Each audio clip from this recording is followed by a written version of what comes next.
यतो अभ्युदय निःश्रेयसः सिद्धिः स धर्मः। जो सबके अभ्युदय की सिद्धि में हेल्प करे वही धर्म है। सबके मतलब सिर्फ ह्यूमंस के नहीं, ये पक्षी भी है, पशु भी है, सांप है, गिरगिट है, जितने भी जानवर हैं, सबके अभ्युदय में, पेड़ नदी पहाड़ सबके अभ्युदय में वही धर्म कहलाता है। ठीक है। धर्म सिर्फ ह्यूमन बींग्स पे एप्लीकेबल नहीं होता है। यहाँ पे एक डिफरेंस और निकल के आता है, रिलीजन सिर्फ और सिर्फ ह्यूमन बींग्स पे एप्लीकेबल होता है, जो और सिर्फ उन्हीं ह्यूमन बींग्स पे जो उसके फॉलोअर होते हैं। अगर मेरा कोई रिलीजन है सो कॉल्ड, तो जो उस रिलीजन का फॉलोअर नहीं है उस पर वो रिलीजन एप्लीकेबल नहीं होगा, लेकिन धर्म जो है वो सब पे एप्लीकेबल है।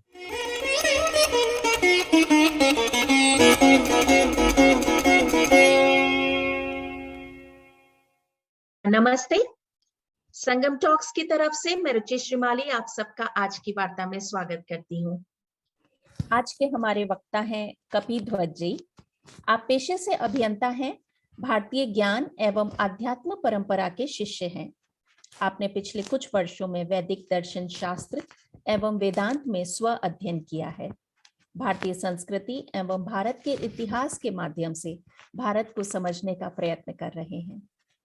आज की जो हमारी वार्ता है उसका विषय है धर्म रिलीजन नहीं है।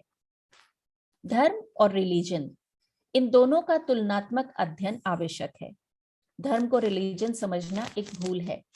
संस्कृत के कुछ शब्दों का अनुवाद कठिन है या संभव ही नहीं है। धर्म को रिलीजन समझने से एक सामाजिक विस्फोट सा उत्पन्न हो सकता है। तो धर्म को रिलीजन समझना सनातन धर्म के लिए किस तरह से घातक है, इस बारे में विस्तार से जानने के लिए मैं कपिध्वज जी को आमंत्रित करती हूँ कि वे आज का व्याख्यान प्रारंभ करें। कपिध्वज जी, ओवर टू यू। धन्यवाद रुचि जी। पहले तो सबसे पहले सर्वप्रथम मैं संगम टॉक्स का बहुत ही ज़्यादा आभारी हूँ और धन्यवाद करना चाहूँगा कि मुझे एक प्लेटफॉर्म प्रदान किया गया है आज अपने थॉट्स को शेयर करने के लिए। आज के टॉक का जो मेन विषय है धर्म इज नॉट रिलीजन, हमें पहले उसकी आवश्यकता को समझना होगा कि ये बताना क्यों जरूरी पड़ रहा है आज। क्योंकि सबसे पहले मैं चाहूँगा कि जितने भी लोग जो इस टॉक को सुन रहे हैं वो खुद के लाइफ में एक इंस्टेंस या एक समय ऐसा रिकॉल करें जब उन्होंने कुछ इस तरह का स्टेटमेंट सुना होगा कि धार्मिक कट्टरपंथियों ने किसी तथाकथित जगह अमुक जगह पर अमुक लोगों की हत्या कर दी, जान ले ली। ठीक है। धर्म के नाम पर हिंसा फैलाने वाले लोगों ने ये कर दिया। फिर जब हम बॉलीवुड की तरफ आते हैं तो हमें इसका एक पूरा स्पेक्ट्रम मिलता है स्टेटमेंट्स का कि कभी किसी मूवी में अक्षय कुमार जी बोल देते हैं कि दुनिया में इतने धर्म हैं, उन्हीं की वजह से हिंसा हो रही है, धर्म के नाम पर तुम लोग ऐसे लोगों को मारते हो, ये करते हो। उससे हो क्या रहा है कि ये जो धर्म जो शब्द है इसको बहुत ही ज्यादा पॉल्यूट किया जा रहा है।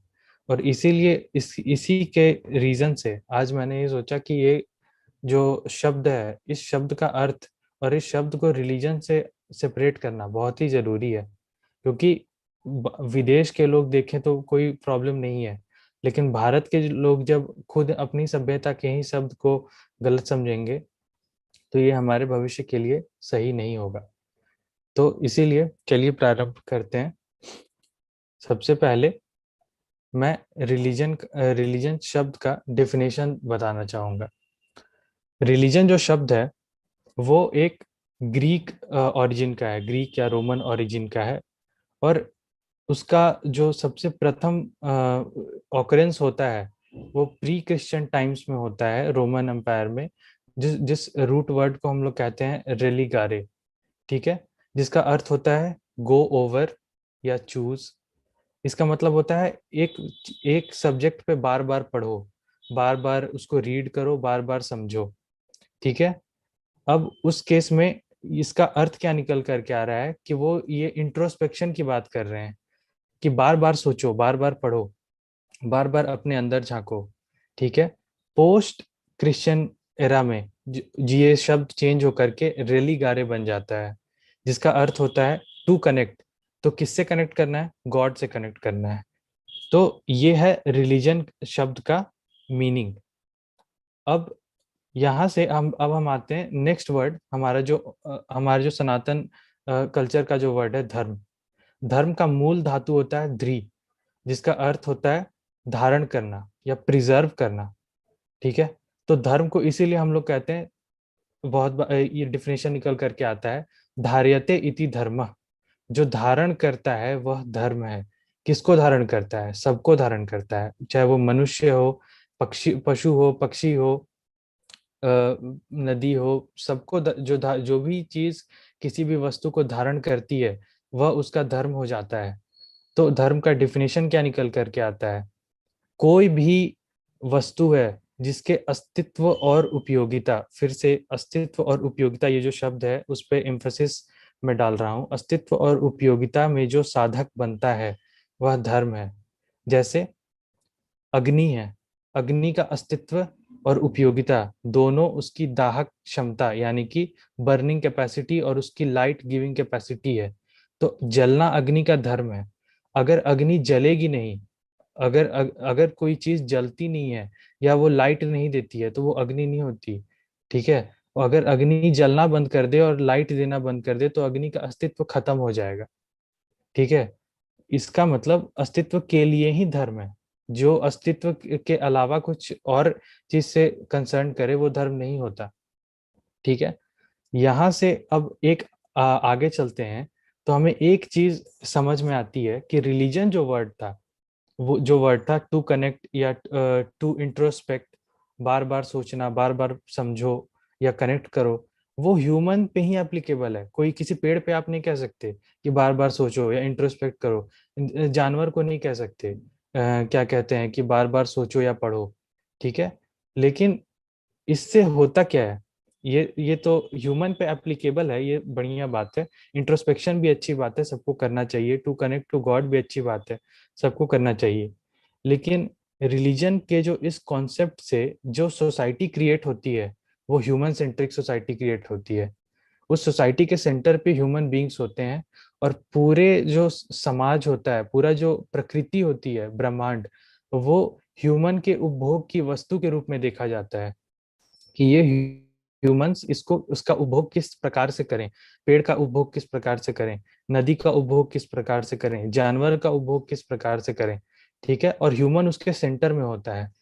उससे रिजल्ट क्या करता है कि रिलीजन से क्रिएट हुई हुई जो सोसाइटी होती है उसमें नेचुरल एक्सप्लॉइटेशन जो होता है बहुत ज्यादा होता है। प्राकृतिक रिसोर्सेज का जो एक्सप्लॉइटेशन होता है, आज जो ये इन्वायरमेंटल इश्यूज जो खड़े होकर के आ रहे हैं और हमारे सामने जो प्रेजेंट हो रहे हैं, वो उनका एक रूट कॉज ये भी है कि हमने ह्यूमन बीइंग्स ने अपनी सोसाइटी में नेचर को कंसिडर ही नहीं किया है। हमने उन्हें जीवों को, जानवरों को कंसिडर ही नहीं किया है। ये किस लिए हो रहा है? क्योंकि हमारी जो सोसाइटी है वो ह्यूमन सेंट्रिक बन चुकी है।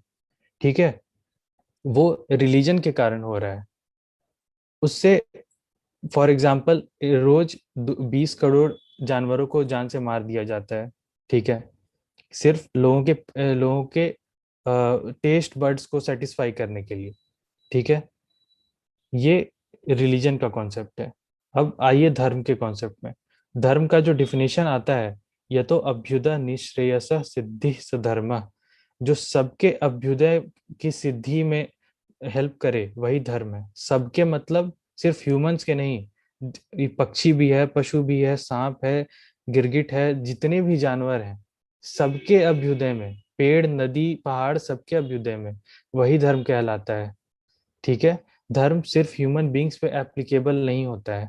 यहाँ पे एक डिफरेंस और निकल के आता है, रिलीजन सिर्फ और सिर्फ ह्यूमन बींग्स पे एप्लीकेबल होता है, जो और सिर्फ उन्हीं ह्यूमन बींग्स पे जो उसके फॉलोअर होते हैं।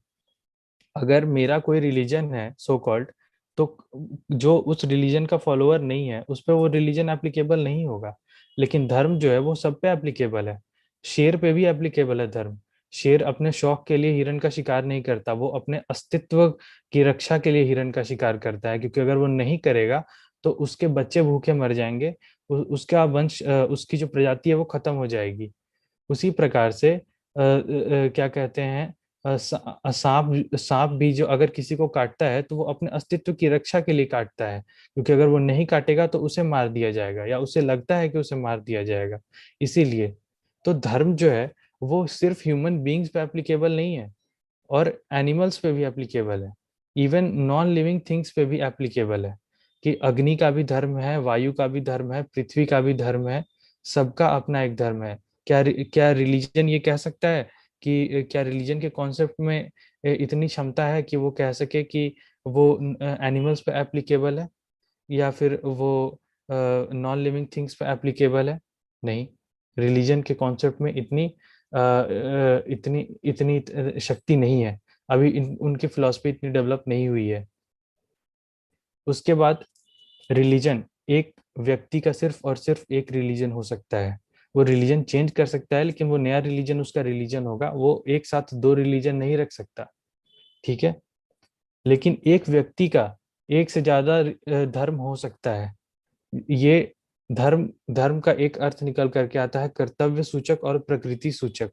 प्रकृति सूचक मतलब कि जो किसी चीज की इन्नेट नेचर है, जो उसकी इनहेरेंट नेचर है, और दूसरा कर्तव्य, जो उसका कर्तव्य है।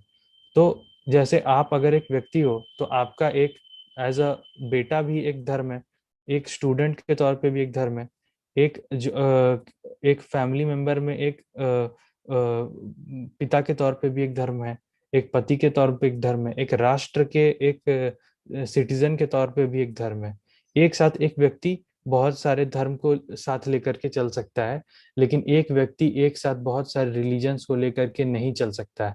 रिलीजन सिर्फ और सिर्फ एक ही हो सकता है एक इंसान का।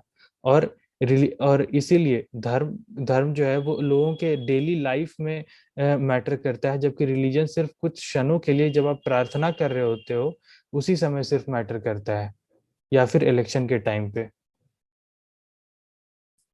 रिलीजन रिलीजन स्टैग्नेंट होता है। रिलीजन स्टैग्नेंट कैसे होता है? अब आप जो रिलीजियस सिस्टम ले लो कोई एक, उसमें देखोगे कि आप एक टॉप डीएटी होता है, सुप्रीम बीइंग, जिसको गॉड बोले, या कोई और वर्ड ले लो आप। उसके बाद एक मैसेंजर होते हैं उनके, या फाउंडर होते हैं उस सेक्ट के। उसके बाद उसके जो सेंट्रल टेक्स्ट होते हैं, और उसके बाद वो जो कम्युनिटी होती है जो उसको फॉलो करती है। वो कभी भी चेंज नहीं हो सकते, वो वैसे के वैसे ही रहने वाले हैं।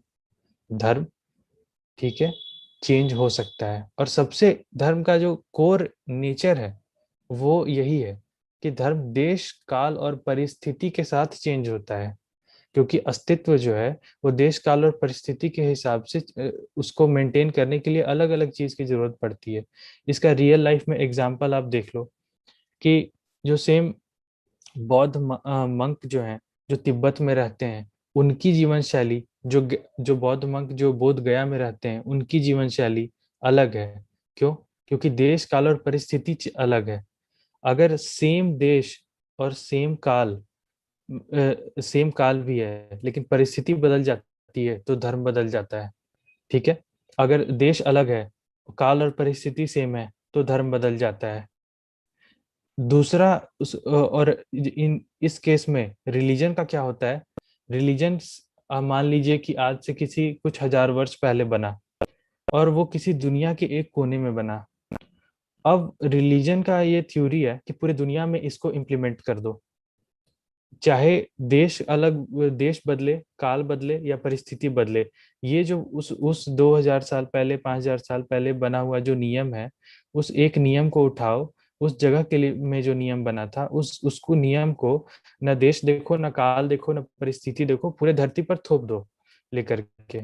अब आप खुद बताओ कि अगर ऐसी ऐसी आइडियोलॉजी को आप इम्प्लीमेंट करोगे एक पूरे वर्ल्ड पर, जहाँ की ज्योग्राफी चेंज हो रही है, क्लाइमेट चेंज हो रहा है, लोगों के पॉपुलेशन चेंज हो रहे हैं, कल्चर चेंज हो रहा है, उस केस में आपका आपका वर्ल्ड किस डायरेक्शन में जाएगा? क्या वो शांति की ओर जाएगा, या क्या वो उन्माद की ओर जाएगा, वायलेंस की ओर जाएगा?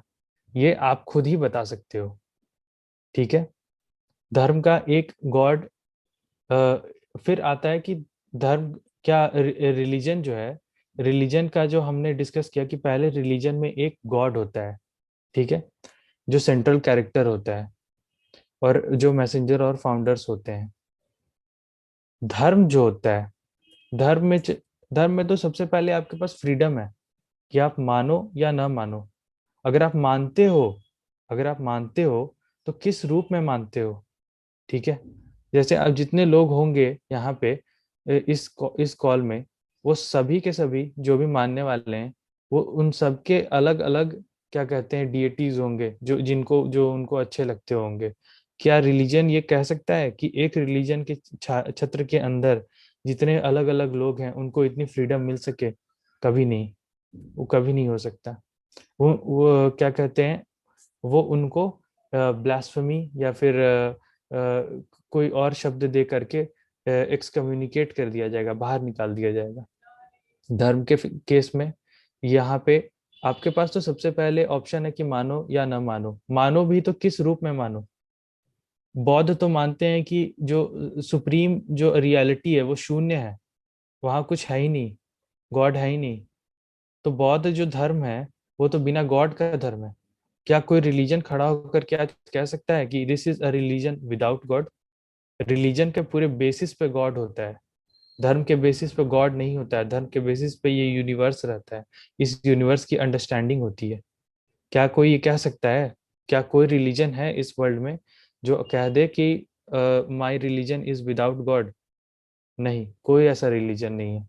लेकिन धर्म ये कह सकता है कि धर्म बिना गॉड के भी एग्जिस्ट कर सकता है, और अगर गॉड है भी तो आप उसको शेपलेस फॉर्मलेस गॉड मानो, या सगुण निराकार मानो, या सगुण साकार मानो, ये आपके ऊपर है। इसीलिए इसका स्क्रिप्चरल एविडेंस सबसे सिंपल हमारे सबसे पुराने ग्रंथों में से मिलता है, जहाँ एकम सद्विप्रा बहुधा वदंती लिखा हुआ है। इसका मतलब सत्य एक है। विप्र मतलब जो मुनि है, जो साधु हैं, उसको अलग अलग नाम से पुकारते हैं।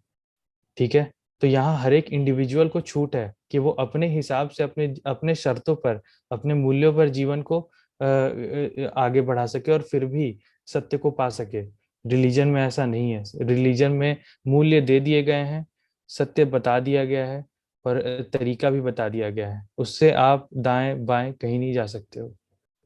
ठीक है, अब आते हैं कि रिलीजन का एक फाउंडर होता है, एक स्टार्टिंग डेट होता है, एक सेंट्रल बुक होता है, और एक प्लेस होता है। सेंट्रल बुक और गॉड, फाउंडर का तो हमने डिस्कस कर लिया। प्लेस भी होता है, ये हमने पहले ही डिस्कस कर चुके हैं।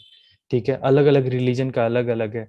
किसी का मिडल ईस्ट के एरिया में है। मैक्सिमम जो रिलीजन्स जो हैं आज के वर्ल्ड में, उनका मिडल ईस्ट के ही एरिया के अराउंड फाउंडर्स भी हैं। टाइम रेंज अलग अलग है, किसी का 0 BC है, किसी का 600 है, किसी का उससे भी पहले है।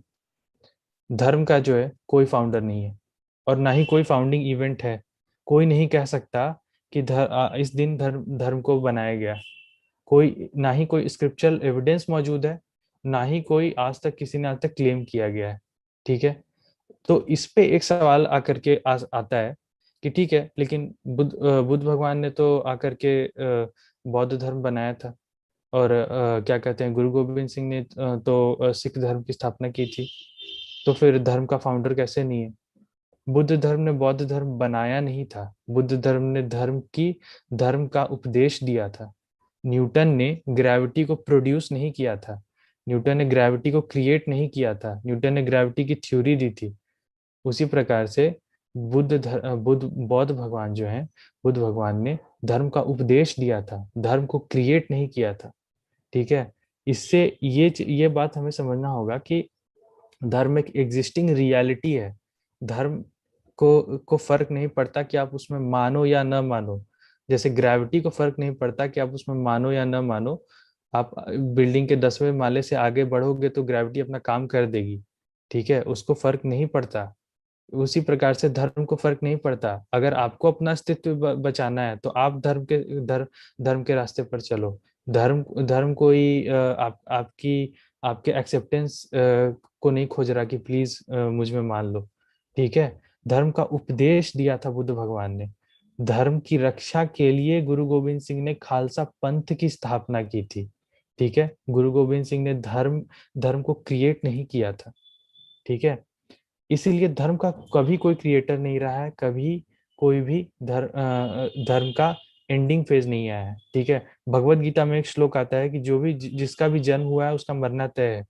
ठीक है, तो अगर किसी भी रिलीजन या कॉन्सेप्ट का एक फाउंडिंग डे है तो उसका कोई ना कोई एंडिंग डे होगा ही। ठीक है, लेकिन जिसका कोई फाउंडर ही नहीं है, कोई फाउंडिंग डे ही नहीं है, कोई स्टार्टिंग पॉइंट ही नहीं है, वो क्या बन जाता है? वो टाइमलेस बन जाता है, वो सनातन बन जाता है।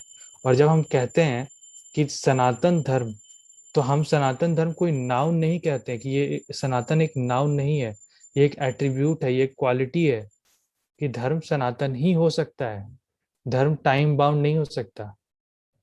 इसीलिए जब हम ये कहते हैं कि धर्म सनातन धर्म है हमारा, तो सनातन धर्म मतलब कि ये धर्म बहुत पुराना चलते आ रहा है, ये कोई नया नहीं है।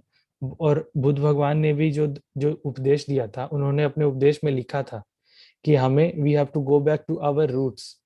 ठीक है, हमें सनातन रूट्स पे वापस जाना होगा।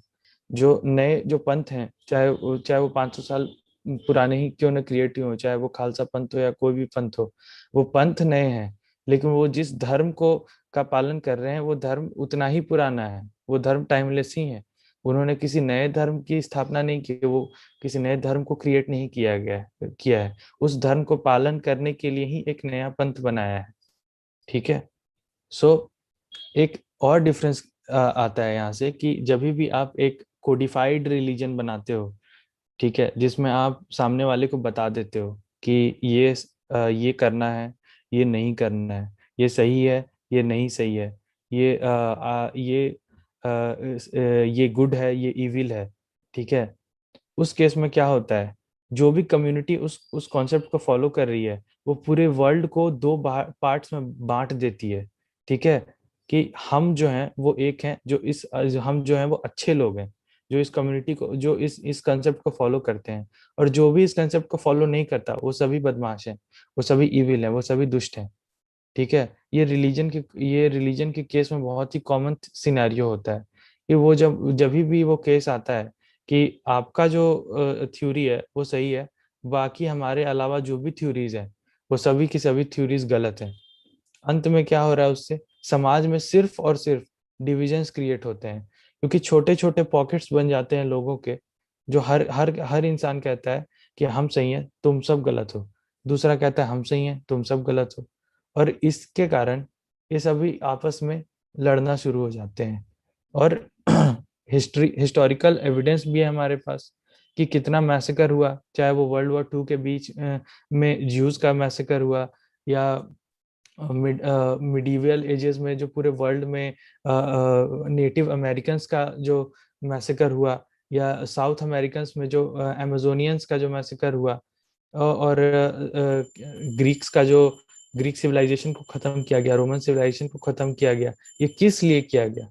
क्योंकि जो खत्म करने वाले थे उनके मन में ये थॉट था कि हम सही हैं और ये गलत हैं, तो हमारा दायित्व तो बनता है कि जो गलत है उनको नष्ट कर दो। किसी के भी इंसान के मन में डाल दोगे कि ये सामने वाला गलत है, तो वो उसको नष्ट करने के लिए ही जाएगा। दूसरी ओर आता है धर्म।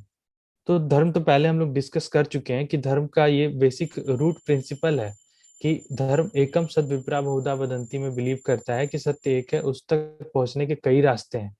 तो पहला डिफरेंस तो यही आ जाता है कि कभी भी आप सामने वाले को ये नहीं कहोगे कि मैं सही हूं तुम गलत हो।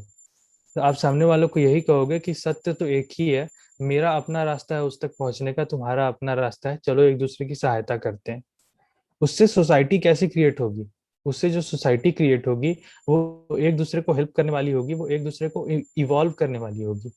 उस केस में यही होगा कि जितने भी जो छोटे छोटे पंथ क्रिएट होते हैं, वो सारे पंथ एक दूसरे की सहायता करते हैं, वो सारे पंथ एक दूसरे की मदद करते हैं इन द लॉन्ग रन। और सोसाइटी में जो कोहिजन है, जो सौहार्द है, वो बना रहता है। इसका एग्जाम्पल ऋग्वेद में जो डीएटी आते हैं विष्णु, ठीक है, लेटर वैदिक पीरियड में डीएटी आते हैं नारायण, फोल्क डीएटी आते हैं हमारे गोपाल, जगन्नाथ या खाटू श्याम, ये सब लोकल डीएटीज एक टाइम पे थे। और ये साउथ में वेंकटेश्वर। ठीक है, इन सबको इन सबको एक करके एक वैष्णव कम्युनिटी बनाना, ये एक धर्म की यूनाइटिंग प्रिंसिपल का एक एग्जाम्पल है। ठीक है, कि जो विष्णु का भी जो फॉलोअर है, जो ऋग्वेदिक विष्णु का भी जो फॉलोअर है, जो मथुरा में गोपाल का जो फॉलोअर है, जो जगन्नाथ में जगन्नाथ का जो फॉलोअर है, जो खाटू श्याम गुजरात का फॉलोअर है, जो साउथ में वेंकटेश्वर का फॉलोअर है, उन सबको एक छत्र के नीचे ले आया। किसी की भी आइडेंटिटी कॉम्प्रोमाइज नहीं की गई, किसी को नहीं कहा गया कि तुम अपनी आइडेंटिटी चेंज कर लो। ठीक है, तुम जगन्नाथ का नेम चेंज कर दो, या जगन्नाथ के का फॉर्म चेंज कर दो। किसी किसी को ये नहीं कहा गया कि वेंकटेश्वर की मूर्ति में हाथ ऐसे कर दो, पैर ऐसे कर दो, या मूर्ति का रूप चेंज कर दो, या उसके उसके कॉन्सेप्ट को चेंज कर दो। हर एक ग्रुप जो है उसकी इंडिविजुअल आइडेंटिटी को मेंटेन किया गया, और उससे फायदा उस ग्रुप को भी हुआ कि पहले उस ग्रुप के जो गिने चुने लोकल फॉलोअर्स थे, अब उस ग्रुप को पूरे इंडिया से लोग आ रहे हैं, पूरे इंडिया से उसके फॉलोअर्स हैं। सेम आप शक्तिपीठ देख लो। ठीक है, शक्तिपीठ पूरे इंडिया में फैले हुए हैं। हर जगह का एक शक्तिपीठ का एक लोकल ट्रेडिशन है, लेकिन उन सारे लोकल ट्रेडिशंस को एक जोड़ने वाला ये जो शाक्त ट्रेडिशन बना, वो क्या है? वो एक यूनिटी का सिंबल है कि नहीं, कि पूरे इंडिया में जितने भी जगह मैटरनल जो डीएटी सिस्टम है, उस सबको यूनाइट करके एक सेंट्रल सिस्टम बना दिया गया। अब पूरे इंडिया में कहीं भी, साउथ इंडिया का हो, नॉर्थ इंडिया का हो, वेस्ट इंडिया का हो, कहीं का भी जो शक्ति वर्शिपर है, वो पूरे जगह घूमेगा, वो सिर्फ अपने एरिया का नहीं घूमेगा। तो ये इससे एक ज्योग्राफिकल आइडेंटिटी भी क्रिएट होती है, यूनिटी भी क्रिएट होती है समाज में, एक दूसरे के बीच में इंटरेक्शन भी ज्यादा बढ़ता है। ठीक है, ये एक प्रैक्टिकल एग्जाम्पल है। ठीक है, हिस्टोरिकल एग्जाम्पल है। रिलीजन के केस में क्या होता है, रिलीजन भी यूनिटी की बात करता है, ब्रदरहुड की बात करता है, लेकिन वो थोड़ा अलग होता है। रिलीजन के केस में क्या होता है कि भाई तुम हमारे में कन्वर्ट हो जाओ, वरना तुमको मार देंगे। ठीक है, या वरना तुमको डिस्ट्रॉय कर देंगे। In the long run aim यही रहता है कि तुम डिस्ट्रॉय होने वाले हो अगर तुम हमारे में साथ नहीं आओगे। ठीक है, तो वो कहते हैं कि हमारे में आ जाओ, तब सब लोग भाईचारे से रहेंगे, हमारे में नहीं आओगे तो तुमको निपटा देंगे, तो ऐसे भी बचेंगे तो सिर्फ हम, तो ब्रदरहुड तो आ ही जाएगा। तो ये लोगों को समझना होगा कि वो किस तरह के ब्रदरहुड और यूनिटी को चाहते हैं, रिलीजन वाला ब्रदरहुड और यूनिटी, या धर्म वाला ब्रदरहुड और यूनिटी। ठीक है, और इसे एक और चीज मैंने पहले डिस्कस किया था कि वर्ल्ड को जो डिवाइड कर दिया जाता है, गुड और इविल, ठीक है, सही और गलत में। ठीक है, इसको हम लोग कहते हैं डाइकोटोमी, कि आप दो राइवल फोर्सेस क्रिएट कर दो। ठीक है, हमेशा आप देखोगे कि आज के समय में ये जैसे जैसे रिलीजन को धर्म माना जा रहा है, धर्म को रिलीजन माना जा रहा है, ये चीजें बहुत बढ़ गई हैं। ठीक है, Holi Holi is the festival of good, victory of good over evil. अच्छा ठीक है, दशहरा क्या है? Dussehra is the festival of victory of good over evil. ठीक है, दिवाली क्या है? तो Diwali is also the festival of good over evil. तो अगर सब गुड ओवर इविल है भाई, तो एक ही मना लो, फिर अलग अलग क्यों मना रहे हो? ये जो वर्ल्ड है, हमारा जो कॉम्प्लेक्स वर्ल्ड है, उसको दो भागों में बांटने की जो कोशिश है। ठीक है, हर चीज को दो भाग में बांट दो, गुड इविल, लाइट डार्क। ठीक है, victory of light over dark. ठीक है, ट्रू फॉल्स। ये जो बाइनरी वर्ल्ड व्यू है, ये रिलीजन से ही क्रिएट होता है। ठीक है, और रिलीजन का कॉन्सेप्ट में ये घुसा हुआ है। ठीक है, कि कहीं भी जाओ तो दो भाग में बांट दो, एक सही है और दूसरा गलत है बाय डिफॉल्ट। ठीक है, और ये उनके फेथ सिस्टम में भी दिखता है कि उनमें सिर्फ दो ही है, या भगवान है एक साइड शैतान है। अगर आप भगवान के फॉलोअर नहीं हो, गॉड के फॉलोअर नहीं हो, तो आप दूसरी तरफ बाय डिफॉल्ट आप शैतान के फॉलोअर हो जाते हो। ठीक है, ये एक एक्चुअल टेक्सचुअल एविडेंस के बेसिस में मैं कह रहा हूँ। ठीक है, लेकिन आप धर्म के केस में आओ। ठीक है, धर्म के केस में स्क्रिप्चरल एविडेंस के आधार पर एक कॉन्सेप्ट आता है, मॉडरेशन का कॉन्सेप्ट आता है। ठीक है, मॉडरेशन मतलब आप अपने आधार से अपने बेसिस पे चूज करो आपको क्या करना है। कोई एक्सट्रीम रूल्स एग्जिस्ट नहीं करते हैं। फॉर एग्जांपल आप देख लो, अगर कोई, हमारा जो समाज है उसमें कुछ लोग लहसुन प्याज तक नहीं खाते, कुछ लोग वेजिटेरियन खाते हैं, कुछ लोग लहसुन प्याज खाते हैं, कुछ लोग वेजिटेरियन प्लस मछली खाते हैं, कुछ लोग क्या कहते हैं, मीट मछली, वेजिटेरियन सब कुछ खाते हैं, ठीक है। ये एक स्पेक्ट्रम है, ठीक है। कोई एक लाइन नहीं ड्रॉ किया गया है कि ये खाना सही है, ये खाना गलत है। तो जो जो भी ये खा रहा है वो गुड है, जो ये नहीं खा रहा है वो इविल है, ठीक है। सेम आप हमारे इसके कॉन्सेप्ट में देख लो, हमारे साधक के कॉन्सेप्ट में देख लो, जो ईश्वर के कॉन्सेप्ट में, कि अगर आपको मानना है तो आप देवी देवताएं मानो, ठीक है, आपको पूरी छूट है। अगर आपको देवी देवता से ऊपर उठना है तो आप ब्रह्मा विष्णु महेश तीनों में से किसी एक को चुन लो या शक्ति को चुन लो। अगर आपको उनसे भी ऊपर उठना है तो आप निर्गुण निराकार में चुन लो, ठीक है। या आप बिना फॉर्मलेस शेपलेस वर्शिप में चूज कर लो। तो यहाँ पे भी एक मॉडरेशन है, ठीक है। स्टेप बाय स्टेप प्रोसेस है, क्लास 1 2 3 4 ऐसे करके इवोल्यूशन हो रहा है इंसान का। ऐसा नहीं है कि क्लास 1 से सीधे ग्रेजुएशन में पहुंच गए, ठीक है। उसी प्रकार से क्या कहते हैं, एक कॉन्सेप्ट आता है हमारे वैदिक साहित्य या लिटरेचर में, जिसे हम कहते हैं परिसंख्या विधि, ठीक है। इसके बारे में अगर आप सर्च कीजिएगा तो आपको डिटेल में मिलेगा, लेकिन उसका बेसिक क्रंच यही है कि किसी भी चीज को मॉडरेशन से स्टार्ट करना चाहिए। एक्सट्रीमिस्ट आइडिया लेकर के नहीं चलना चाहिए कि या तो करो या नहीं करो। और जो अगर नहीं करना चाहते हो तो अपनी इंद्रियों का दमन कर लो, जबरदस्ती मत करो। अंदर से मन कर रहा है लेकिन मत करो जबरदस्ती, ठीक है। ये हमारे ये प्रैक्टिकल भी नहीं है, और इससे समाज में मेंटल प्रॉब्लम्स भी क्रिएट होते हैं। और इसीलिए ये धर्म धर्म के फ्रेमवर्क में इसको अलाउ नहीं किया गया है। उल्टा भगवत गीता में तो ये लिखा है कि जो अपनी इंद्रियों का दमन करते हैं और सरफेस लेवल पे बस दिखाते हैं कि हम ऊपर उठ चुके हैं, वो मिथ्याचारी होते हैं। इसलिए उससे बढ़िया है कि अब मॉडरेशन के साथ अपने लाइफ को जीना चाहिए। तो अभी तक तो मैंने ये एक्सप्लेन कर दिया कि चलो धर्म रिलीजन नहीं है, ठीक है। जो जो डिफरेंसेस थे वो मैंने एक्सप्लेन कर दिया। लेकिन अब आता है ये कि चलो धर्म फिर क्या है। मतलब धर्म रिलीजन नहीं है, ये अगर मान भी लेते हैं कि धर्म तो गॉड के बिना एग्जिस्ट कर जा रहा है, धर्म में मॉडरेशन है, रिलीजन में नहीं है। धर्म देश काल की परिस्थिति के साथ इवॉल्व कर जाता है, रिलीजन नहीं कर पाता है। तो फिर धर्म है क्या? अगर रिलीजन नहीं है तो धर्म क्या है? तो सबसे पहला हमें ये एक समझना पड़ेगा कि हमें बचपन से ये सिखाया गया है कि जो फेथ है, मनुष्य का जो फेथ है, वो ह्यूमन सोसाइटीज में सिर्फ और सिर्फ रिलीजन के ही फॉर्म में मैनिफेस्ट कर सकता है। ये बचपन से हमें बताया गया है, जो कि गलत है, ठीक है। सिर्फ और सिर्फ रिलीजन के फॉर्म में नहीं मैनिफेस्ट कर सकता है, उसके लिए धर्म भी होता है, ठीक है। और धर्म एक सेपरेट एंटिटी है। तो क्या धर्म एक वे ऑफ लाइफ है?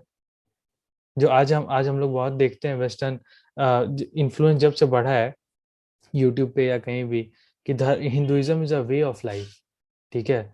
क्या कहते हैं, Buddhism is a way of life, ठीक है। तो इसका मेरा एक सिंपल सा सवाल है कि मैं फ्राइडे को ऑफिस खत्म होने के बाद रात में आराम से बैठ करके चाउमीन नूडल्स पिज्ज़ा खाता हूँ, 6 घंटा नेटफ्लिक्स देखता हूँ, सुबह 3 बजे तक फेसबुक चला के सो जाता हूँ, ठीक है। और अगले दिन सुबह 12 बजे उठता हूँ डांट सुनने के बाद, ठीक है। ये मेरा वे ऑफ लाइफ है। तो क्या ये मेरा धर्म हो जाएगा? क्या कोई कह सकता है क्या कि ये मेरा धर्म है, रात भर नेटफ्लिक्स देखना, सुबह उठ करके डांट सुन करके उठना? सिंपल सा क्वेश्चन है। अगर ये इसका आंसर आपको फनी लग रहा है, ये क्वेश्चन आपको फनी लग रहा है, तो आपको खुद समझना पड़ेगा कि आपके सिविलाइजेशनल कॉन्सेप्ट्स को कितना हल्के में ले लिया गया है लोगों द्वारा, कि लोगों ने आपके सिविलाइजेशन कॉन्सेप्ट्स के बारे में सोचा भी नहीं है। ये आपको लॉलीपॉप दे करके निकाल दे रहे हैं कि हाँ ये तो वे ऑफ लाइफ है, जाओ, ठीक है। ये इतने हल्के में लिया जा रहा है हमारे सिविलाइजेशन को, जो वर्ल्ड की सबसे ओल्डेस्ट सिविलाइजेशन है, उनके कॉन्सेप्ट्स को ऐसे इस तरह के मतलब shallow concepts, way of life. क्या है भाई वे ऑफ लाइफ? ठीक है। अब आता है अगला कि धर्म सिर्फ स्पिरिचुअलिटी के बारे में है क्या? धर्म सिर्फ ये भी आता है आजकल बहुत सारे जो नियो क्या कहते हैं, स्पिरिचुअलिटी का जो मूवमेंट चला है, जो पूरे वर्ल्ड में चल रहा है कि स्पिरिचुअल बनो, योगा करो, मेडिटेशन करो, ये करो वो करो, ठीक है। तो उससे भी एक सवाल, उनसे भी मैं एक सवाल पूछना चाहूंगा कि इंडिया की जो मैक्सिमम पॉपुलेशन है, टॉप 5% को हटा दो तो मैक्सिमम पॉपुलेशन के आज रोज सुबह अपने रोटी कपड़ा और मकान के लिए हासिल करती है, ठीक है, रोटी कपड़ा और मकान के लिए स्ट्रगल करती है, ठीक है, आप उनको क्या बोलोगे कि रोटी कपड़ा मकान के लिए सुबह उठ करके नौकरी मत खोजो, सुबह उठ करके खेत में जाकर के मेहनत मत करो, जाकर योगा करो, मेडिटेशन करो। तो इसका मतलब क्या है कि धर्म क्या सिर्फ अमीर लोगों के लिए है, समाज के लिए, बाकी के समाज के लिए धर्म नहीं है क्या? ठीक है, अगर धर्म सिर्फ योगा और मेडिटेशन है तो अर्जुन महाभारत के युद्ध के बीच में क्या कर रहा था? अर्जुन बैठ के योगा तो नहीं कर रहा था, और शीर्षासन तो नहीं कर रहा था अर्जुन बैठ करके। और श्री राम जी लंका में रावण के सामने खड़ा होकर के क्या कर रहे थे? ये श्री राम तो योगा नहीं कर रहे थे वहां बैठ करके। धर्म सिर्फ स्पिरिचुअलिटी है तो फिर ये क्या चल रहा है? तो इससे ये भी एक डाउट क्लियर करना जरूरी है कि धर्म स्पिरिचुअलिटी सिर्फ नहीं है, सिर्फ योगा मेडिटेशन का ये जो नया ये इसका रूट क्या है कि वेस्टर्न सिविलाइजेशन में जो लोग निकल रहे हैं वो रियलाइज कर जा रहे हैं 35-40 साल के एज में आकर के, 45 साल के एज में आकर के, कि ये जो वेस्टर्न सिविलाइजेशन है उससे उनको कुछ नहीं मिलने वाला, ठीक है, उससे उनको कुछ भी प्राप्त नहीं होने वाला, क्योंकि ये सिविलाइजेशन सिर्फ और सिर्फ उनका शोषण करने में ही भरोसा रखती है, ठीक है। और फिर वो सोच रहे हैं कि यार इस सिविलाइजेशन से बाहर निकलने का कोई तरीका बताओ, इस साइकिल से बाहर निकलने का तरीका बताओ। और उसी लिए उन लोगों के सामने एक प्रेजेंटेशन किया आता है स्पिरिचुअलिटी का, ठीक है। लेकिन इसका मतलब ये नहीं कि धर्म सिर्फ और सिर्फ स्पिरिचुअलिटी है, ठीक है। इसका तो फिर धर्म का मतलब क्या है? अगर स्पिरिचुअलिटी सिर्फ नहीं है तो फिर धर्म क्या डेली हमारे लाइफ में वैल्यू रखता है क्या? बिल्कुल रखता है, बिल्कुल रखता है धर्म। हमारे जो स्क्रिप्चर्स में पुरुषार्थ मतलब पुरुष के जीवन का अर्थ, वो 4 निकल करके आते हैं: धर्म, अर्थ, काम और मोक्ष, ठीक है। धर्म मतलब धर्म, ठीक है, रिलीजन नहीं, ड्यूटी नहीं, राइचियसनेस नहीं, ट्रूथफुलनेस नहीं, धर्म, ठीक है। धर्म को इंग्लिश के टर्म से कन्फाइन करने की कोशिश नहीं कीजिए। सेकंड आता है अर्थ। अर्थ मतलब status, social status, economic status, ठीक है, को इम्प्रूव करना, ठीक है। तीसरा आता है काम। काम मतलब अपने डिजायर्स जो हैं, सेंसरी प्लेजर्स जो हैं, सेंसरी डिजायर्स हैं, उनको फुलफिल करना, ठीक है। एक बहुत ही कॉमन सा कोट है, ठीक है, शायद जिम कैरी का है कि I want everyone to be rich so that they realise that money doesn't matter, ठीक है। सेम कॉन्सेप्ट यहाँ पे है। अर्थ इसलिए कहा गया है कि ताकि सब पैसे कमा लें जिनको मन हो, ताकि वो समझ जाएं कि पैसा अंत में मैटर नहीं करता। काम काम इसलिए कहा गया है ताकि सब अपने जो क्या कहते हैं भोग और विलास का जो काम है वो आप कर लो मॉडरेशन के साथ, ताकि आप रियलाइज कर लो कि इसके ऊपर ही भी एक रियलिटी है, ठीक है। ये जो मैंने पहले मॉडरेशन की बात की थी वो यही है, क्लास 1 2 3 4 वाली बात, ठीक है, कि पहले ये तुम कर लो, उसके बाद जब तुम समझ जाओ कि हाँ इससे ऊपर भी एक रियलिटी है, तब तुम स्पिरिचुअलिटी और मेडिटेशन और इसके इसमें आओ। लेकिन धर्म तो तुम्हारे साथ हमेशा रहने वाला है। धर्म, अगर तुम युद्ध के मैदान में हो, अगर तुम एक स्टूडेंट हो तो तुम्हारे साथ सरस्वती के रूप में रहने वाला है, अगर तुम एक कोई पहलवान हो तो तुम्हारे साथ हनुमान के रूप में रहने वाला है, अगर तुम एक सोल्जर हो तो तुम्हारे साथ चंडी के रूप में रहने वाला है। लेकिन धर्म हमेशा रहने वाला है, ठीक है। धर्म सिर्फ और सिर्फ सोसाइटी के टॉप 5% पे एप्लीकेबल नहीं होता है, ठीक है। फिर आता है कि ये तो बहुत ही इजीली डिबंकेबल है कि धर्म क्या सिर्फ मतलब नॉन प्रैक्टिकल हंकी डोरी फिलोसफी है। हंकी डोरी मतलब कि आजकल बहुत सुनने को मिलता है कि सिर्फ पूरी यूनिवर्स में लव है, एनर्जी है, हम लोग प्योर एनर्जी हैं, और कॉन्शियसनेस है प्योर, सब कुछ मतलब एकदम और कुछ दिख ही नहीं रहा हमको, ठीक है। सब तरफ बस प्यार भर दो, सब तरफ बस लव भर दो, ठीक है। तो क्या यही धर्म है? क्या यही धर्म है? नहीं, नहीं है ये धर्म, ठीक है। ये फिर से मैं इसको रिपीट करना चाहूंगा, ये वेस्टर्न सिविलाइजेशन के फेल्ड अटेम्प्ट्स हैं भारतीय सिविलाइजेशन को समझने के लिए, ठीक है। 200 साल से कोशिश हो रही है, उनकी उनकी सिविलाइजेशन का जो बेस है उसमें इतनी क्षमता ही नहीं है कि भारतीय सिविलाइजेशन को समझ सके। और इसीलिए वो ये नए नए चोचले निकाल करके आते हैं कि स्पिरिचुअलिटी है भाई, योगा करो, योगा है सिर्फ और सिर्फ, और हंकी डोरी फिलॉसफी है कि एनर्जी है हम लोग, कॉन्शियसनेस है हम लोग। ठीक है, वो सब एक पार्ट है, लेकिन धर्म सिर्फ वो नहीं है। ठीक है, तो जो करंट जो हमारा लैंडस्केप है वर्ल्ड का, वो इस प्रकार दिखता है। ठीक है, रिलीजन, जिसको हम लोग दो पार्ट्स में डिवाइड करते हैं, एब्राहमिक, जिसमें इस्लाम, क्रिश्चियनिटी, जुडाइज्म आता है। दूसरा आता है धार्मिक, जिसमें हम लोग कहते हैं हिंदुइज्म। ठीक है, अब इसमें एक सवाल मैं पूछना चाहूंगा कि भाई कोई डिफाइन कर दो हिंदुइज्म क्या है, सिखिज्म को डिफाइन कर दो, बुद्धिज्म को डिफाइन कर दो, और जैनिज्म को डिफाइन कर दो। ठीक है, और कहाँ ये लिखा है कि ये चारों रिलीजन है, ये कोई डिफाइन कर दे। ठीक है, ये है करंट हमारा फ्रेमवर्क वर्ल्ड का। करंट लैंडस्केप वर्ल्ड का क्या है पॉपुलेशन वाइज? ठीक है, इस प्रकार कुछ दिखता है। हिंदूज हैं, क्रिश्चियन से 31%, मुस्लिम्स हैं। ठीक है, सिख और जैन जो है इनकी पॉपुलेशन बहुत कम है, तो इसमें अदर रिलीजन्स में डाल दिया गया।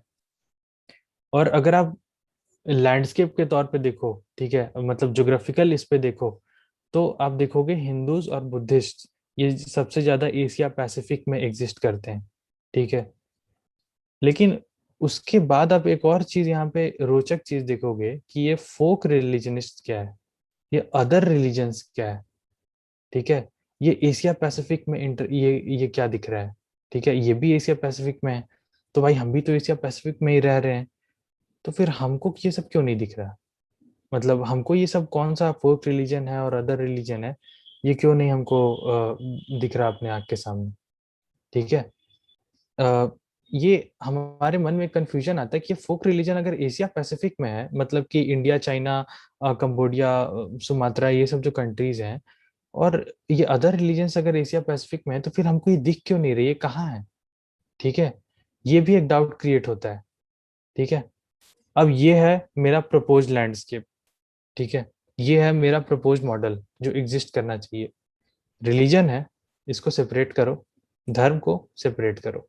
ठीक है, for all purposes, for political purposes, for academic purposes, ठीक है, and for practical daily life purposes, दोनों को अलग करो।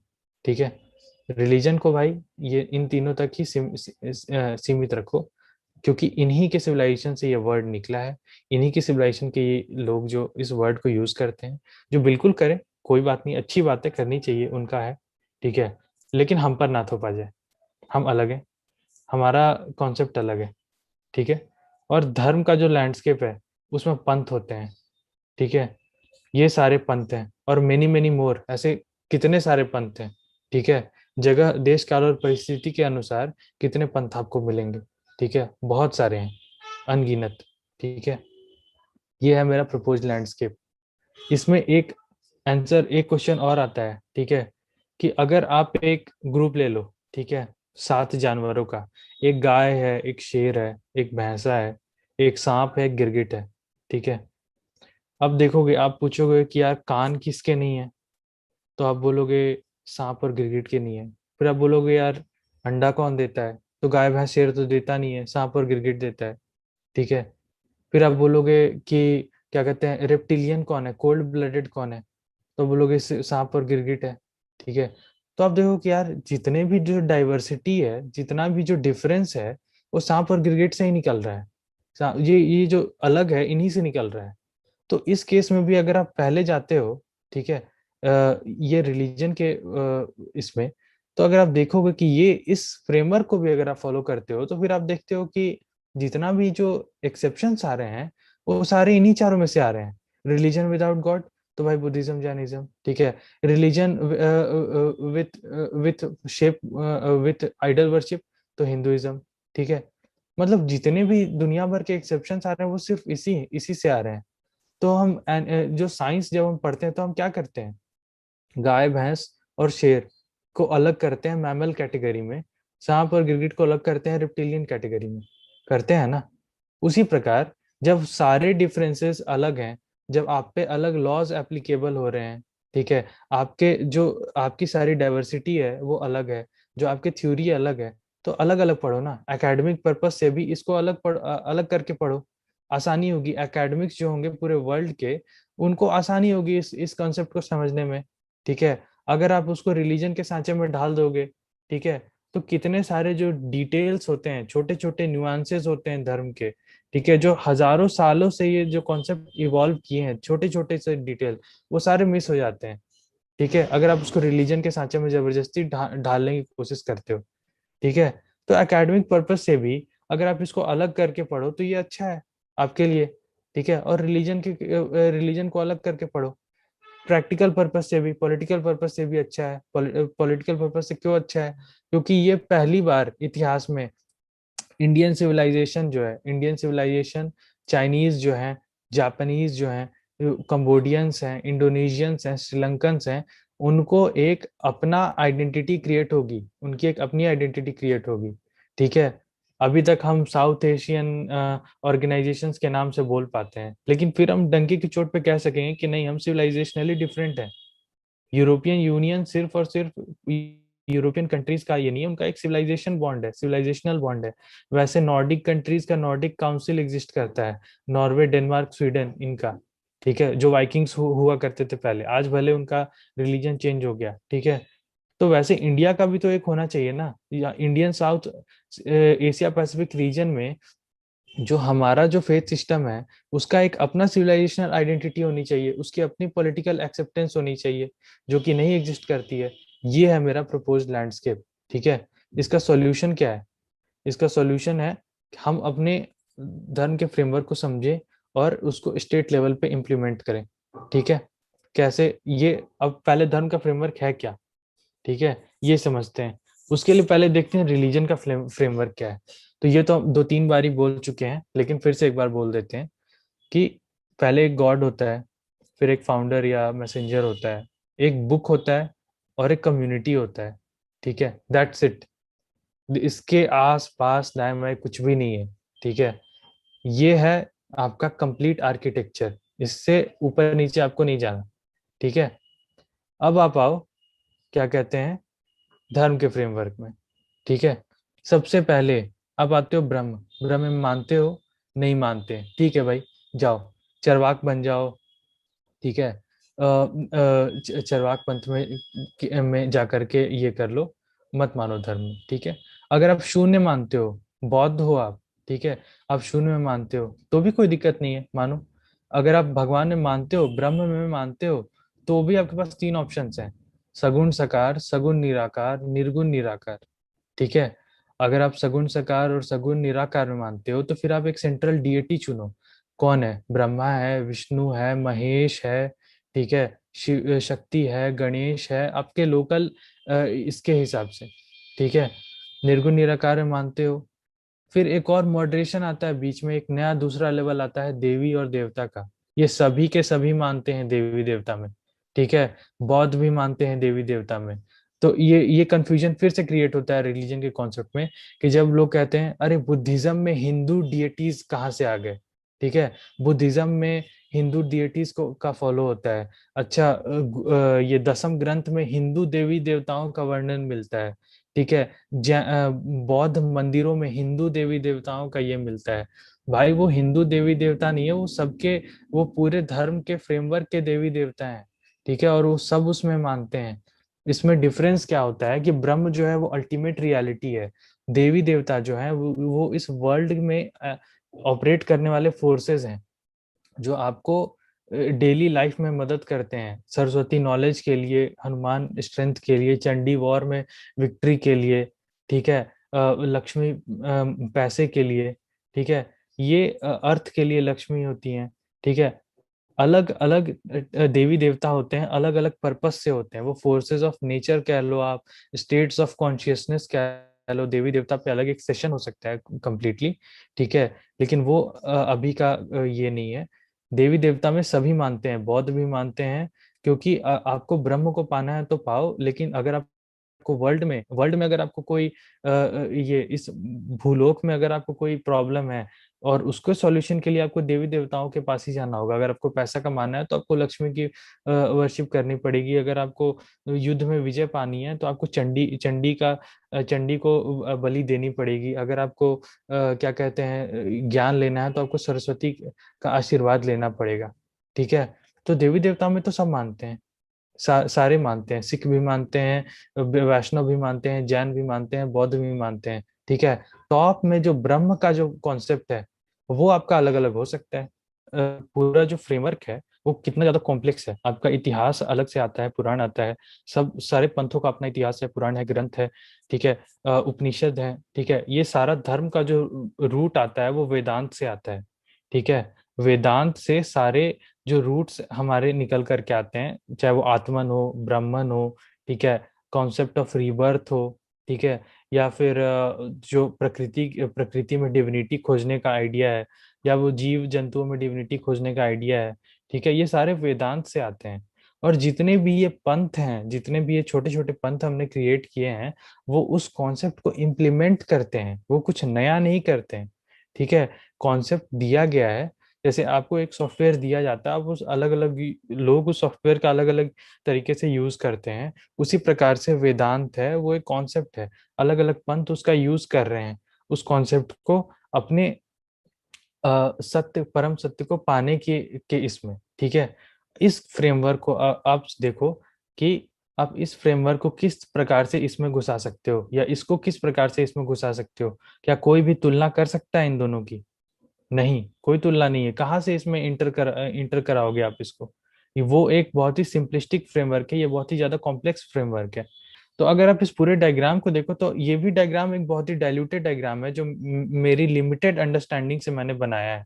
ठीक है, आप देखो कि ये पूरा जो डायग्राम है, ये कहाँ से आप इसको रिलीजन में ठूसोगे तो कैसे फिट होगा? ये वही बात हो गई कि क्या कहते हैं, इंदिरा गांधी कैनाल प्रोजेक्ट में पूरा का पूरा हिंद महासागर घुसाने की कोशिश कर रहे हो आप। ठीक है, उसका एक लिमिटेशन है, वो सिर्फ और सिर्फ उपासना पद्धति का एक तरीका है। ये पूरा का पूरा वर्ल्ड व्यू को हैंडल करने, पूरे यूनिवर्स को हैंडल करने का एक कॉन्सेप्ट है ये धर्म। उसको आप उसमें नहीं घुसा सकते हो, घुसाओगे तो फिर बहुत कुछ मिस हो जाएगा, बहुत कुछ विस्फोट हो जाएगा। वो आगे का विस्फोट मैं आपसे अभी डिस्कस करूंगा। ठीक है, क्या क्या हानि हो सकती है। ठीक है, ये जो कॉन्सेप्ट मैंने बताया कि ये जो सुप्रीम जो ब्रह्म है वो चेंज होते रहते हैं। अगर आप विष्णु के फॉलोअर हो तो विष्णु यहाँ पे आ जाते हैं। ठीक है, ब्रह्मा और शिव नीचे आ जाते हैं। अगर आप शिव के फॉलोअर हो तो ब्रह्मा और विष्णु नीचे आ जाते हैं। ठीक है, और शिव टॉप पे आ जाते हैं। अगर आप निर्गुण निराकारी हो, ठीक है, तो ओम ऊपर रहता है, ब्रह्मा विष्णु महेश उसके मैनिफेस्टेशंस रहते हैं। अगर आप शक्ति के पूजक हो तो शक्ति टॉप पे रहती है, ब्रह्मा विष्णु महेश उसके नीचे रहते हैं। ठीक है, इससे हो क्या रहा है, सबको एक्सेप्टेंस मिल रही है। इस फ्रेमवर्क में सबको एक्सेप्टेंस मिल रही है, किसी को डिनाई नहीं किया जा रहा कि ठीक है, Kali Kali is the top, Kali is the best, और तुम सब निकलो। ठीक है, तुम सब नकली हो, तुम सब भागो यहाँ से। ऐसा कोई सिस्टम नहीं है। या कोई ये नहीं कह रहा, किसी भी पंथ के ग्रंथ में ये नहीं लिखा कि मतलब विष्णु वैष्णव ये नहीं लिखे कि विष्णु है और शिव नकली है या ब्रह्मा नकली है। सबको सम्मान और सबको एक क्या कहते हैं, मॉडरेशन के साथ लिया गया है। इससे ये प्रैक्टिकल तरीका है समाज में क्या कहते हैं, कोहिजन और यूनिटी बनाए रखने का। ठीक है, कि अपना अपना आइडिया फॉलो भी करो और सबको साथ लेकर भी चलो। ठीक है, लेकिन रिलीजन के केस में ऐसा नहीं होता। रिलीजन के केस में हमने देखा कि सिर्फ वन और जीरो होता है, कि सिर्फ या तो टॉप पे है, बाकी सब मतलब कि नकली हैं। ठीक है, अब ये आते हैं हम लोग सनातन धर्म के इकोसिस्टम पे, जो जो डिस्कस करना बहुत जरूरी है। ठीक है, एक सिंपल सा एक छोटा सा कहानी है। ठीक है, थोड़ा सा अगर समय होगा तो, कि एक समुद्र आप मान लो। ठीक है, उस समुद्र में हर एक भिन्न भिन्न प्रकार के जीव रहते थे। ठीक है, कोई स्टारफिश है, कोई शार्क है, कोई डॉल्फिन है, कोई वेल है, कोई छोटा सा प्लैंकटन है। ठीक है, जो आपके आंखों से दिखेगा भी नहीं। ठीक है, एक बार एक व्यक्ति आता है और वो कहता है शार्क से कि शार्क तुम तो बहुत बहादुर हो। ठीक है, तो ये देखो तुम्हारे दांत कितने ये हैं, तुम कितने बहादुर हो, ये सारे तो तुम्हारे टक्कर के हैं नहीं, तुम्हारे सामने तो कोई टिकेगा ही नहीं। तो फिर तुम इन लोगों के साथ क्यों रह रहे हो? तुम इससे निकल जाओ। ठीक है, तुमको हम एक अलग जगह देंगे। और उस शार्क को बाहर निकाल देते हैं लोग। ठीक है, सारी शार्क्स उठ करके उसके पीछे चल जाती हैं। ठीक है, कि हाँ चलो, हमारा एक अपना एरिया होगा। ठीक है, हमारा एक अपना इकोसिस्टम होगा जिसमें हम लोग सिर्फ शार्क रहेंगे। ठीक है, और वो शार्क्स वहां जाती हैं। पहले तो सबसे पहले दूसरे किसी भी जगह में इतनी इतनी क्षमता नहीं हो सकती कि दुनिया के सारे शार्क घुसा लें, तो आधे शार्क ऐसे मर जाते हैं। ठीक है, बाकी जो बचे हैं उनके पास खाने के लिए है नहीं दूसरे जीव, ठीक है, वो भूख से मर जाते हैं। अंत में होता क्या है, बचे कुछ शार्क बचते हैं जिनको दुनिया भर में के म्यूजियम्स में रखा जाता है। ठीक है, कि दो दो के पेयर में कि बच्चे होते रहें और इनका एक एक स्पीशीज शो के लिए दिखता रहे सामने वाले को। ठीक है, कि ये देखो एक है ये शार्क, ये पहले के समय में बहुत बड़ा हुआ करता था, लेकिन आज ये आपको बस म्यूजियम में दिखेगा। ठीक है, फिर आता है स्टारफिश। वैसे स्टारफिश को बोलते हैं कि स्टारफिश तुम तो बहुत सुंदर हो, ठीक है, तुम इन भद्दे जानवरों के साथ क्या रहोगी, चलो बाहर, तुमको हम बहुत अच्छी जगह दिखाएंगे। सारे स्टारफिश को उठा करके ले जाते हैं बाहर। स्टारफिश जब बाहर जाती है तो उसको वो जिस जीव को खाती है, वो जिन प्लांट्स को खाती है, जिसको भी खाती है समुद्र के अंदर, वो बाहर अवेलेबल ही नहीं है। क्या होता है, वो भूख से मर जाती है सारे स्टारफिश। गिने चुने बचते हैं, वर्ल्ड के म्यूजियम्स में उनको रखा जाता है। इसका सार क्या है, इस कहानी का मतलब क्या है, कि ये जो इकोसिस्टम है, इस इकोसिस्टम से सब फ्लरिश कर रहे हैं, इस धर्म के इकोसिस्टम से। और जो भी इतना बेवकूफ होगा, जो समझेगा कि हम इस इकोसिस्टम से निकल करके अलग रह सकें, ठीक है, वो ये बात कंसिडर नहीं कर रहा है कि ये पूरा एक फूड चेन है, पूरा एक इकोसिस्टम है। हर एक जीव, हर एक पंथ एक दूसरे पे डिपेंडेंट है। जैसे यहाँ पे एक स्टारफिश एक एक प्लांट पे डिपेंडेंट है, मछली एक दूसरे मछली पे डिपेंडेंट है, वेल एक दूसरे मछली पे डिपेंडेंट है। उसी तरह से धर्म के इकोसिस्टम में हर एक पंथ एक दूसरे पे डिपेंडेंट है। ठीक है, हर एक पंथ एक दूसरे से डिराइव करता है, एक दूसरे से ओवरलैप करता है, हर एक एक दूसरे से लर्न करता है और इवॉल्व करता है। अगर कल को कोई एक धर्म, एक पंथ को उठा करके दूसरे जगह रख दिया जाए रिलीजन बोल करके कि तुम तो रिलीजन हो, अलग हो जाओ धर्म के इकोसिस्टम से, तो उसका विनाश तय है। उसके साथ वही होगा जो शार्क के साथ हो रहा है होगा, और जो स्टारफिश के साथ होगा। ठीक है, कि कुछ बचेंगे गिने चुने, 100, 50, 1 लाख ऐसे करके दुनिया भर में, जिनको दुनिया भर में ये म्यूजियम में दर्शाया जाए कि वाह एक समय पे ये बहुत महान थे, लेकिन आज देखो कहाँ छोटे से बच्चे हैं, थोड़े थोड़े थोड़े थोड़े करके। ठीक है, और वही होगा अगर सनातन धर्म के इकोसिस्टम को में जबरदस्ती रिलीजन घुसाने की कोशिश की गई। अगर कहा गया कि इन सबको अलग कर दो, वेल को अलग तालाब में ले जाओ, शार्क को अलग तालाब में ले जाओ, स्टारफिश को अलग तालाब में ले जाओ, वो कभी नहीं हो सकता। ठीक है, वो इकोसिस्टम तबाह हो जाएगा, ये सारे के सारे एक्सटिंक्ट हो जाएंगे। ठीक है, फिर इसके बाद जो आता है ये है हमारा जो अंग्रेजों के आने के बाद देश में क्या हुआ। ठीक है, तो यहाँ पे सीधा सीधा इशारा ये कि अंग्रेजों को मैंने लंगूर कह दिया है। ठीक है, अंगूर है भाई भारत का फिलॉसफी, भारत के इंटेलेक्चुअल रिसोर्सेज। ठीक है, ये है हमारा करेक्ट इंडिया का जो रिलीजियस रिलीजियस सिचुएशन। ठीक है, कि वैष्णव, शाक्त, नाथ संप्रदाय, ब्रह्मो समाज, इन सबको आप कह देते हो कि ये सब हिंदुइज्म के मेंबर है। ठीक है, पहले तो ये इज्म शब्द नहीं समझ में आता, क्योंकि इज्म जो वर्ड है, जो सफिक्स है, वो ब्रिटिश या वेस्टर्न सिविलाइजेशन में तब लगाते हैं जब सामने वाले को दर्शाना होता है कि ये मेन स्ट्रीम नहीं है भाई, ये कुछ साइड के लोग हैं, कुछ गिने चुने हैं, तो इनका कोई अपना नहीं है, अपना फिलॉसफी नहीं है, इनको थोड़ा सा कुछ समझने का पॉइंट नहीं है, इसलिए इनके नाम पे इज्म लगा दो। जैसे रेसिस्ट लोगों के क्या है, क्या लगा दिया, रेसिज्म। ठीक है, टेररिस्ट का क्या है, टेररिज्म। ठीक है, कैपिटलिस्ट का क्या है, कैपिटलिज्म। ठीक है, कम्युनिस्ट का क्या है, कम्युनिज्म। तो आपको इसका मतलब कि वो एक कोई मेन स्ट्रीम आइडियोलॉजी नहीं है, वो तो बस एक मतलब पार्ट है छोटा सा। ठीक है, इज्म लगा करके पहला खेल यहाँ खेला जाता है।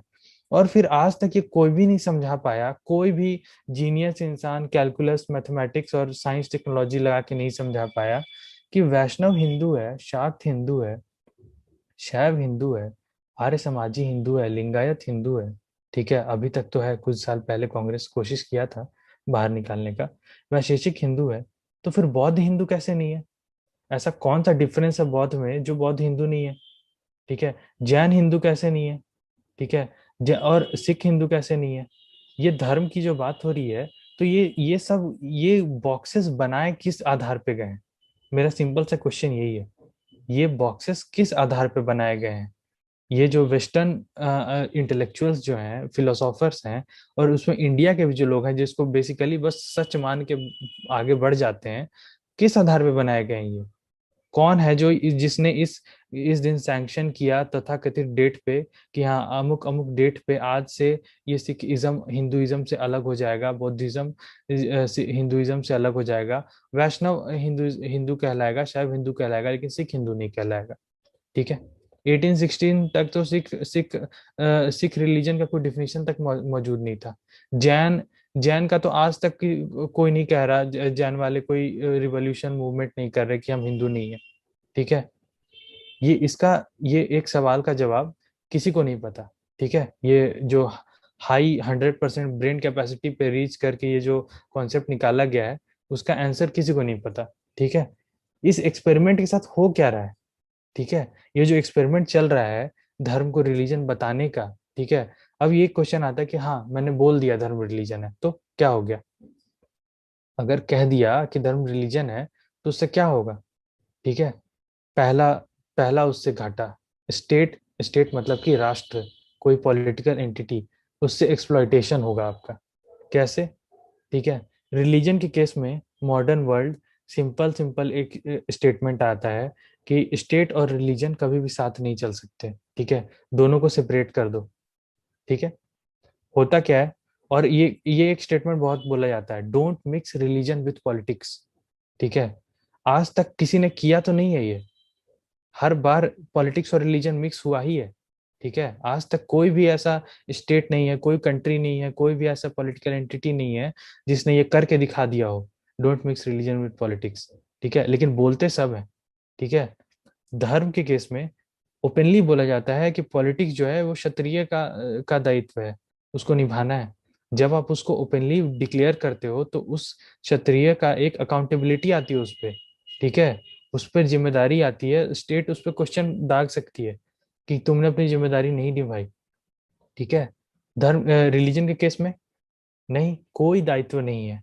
जितने भी पॉलिटिशियंस हैं इंडिया के आज, वो क्षत्रिय स्टेटस एंजॉय करते हैं कि नहीं?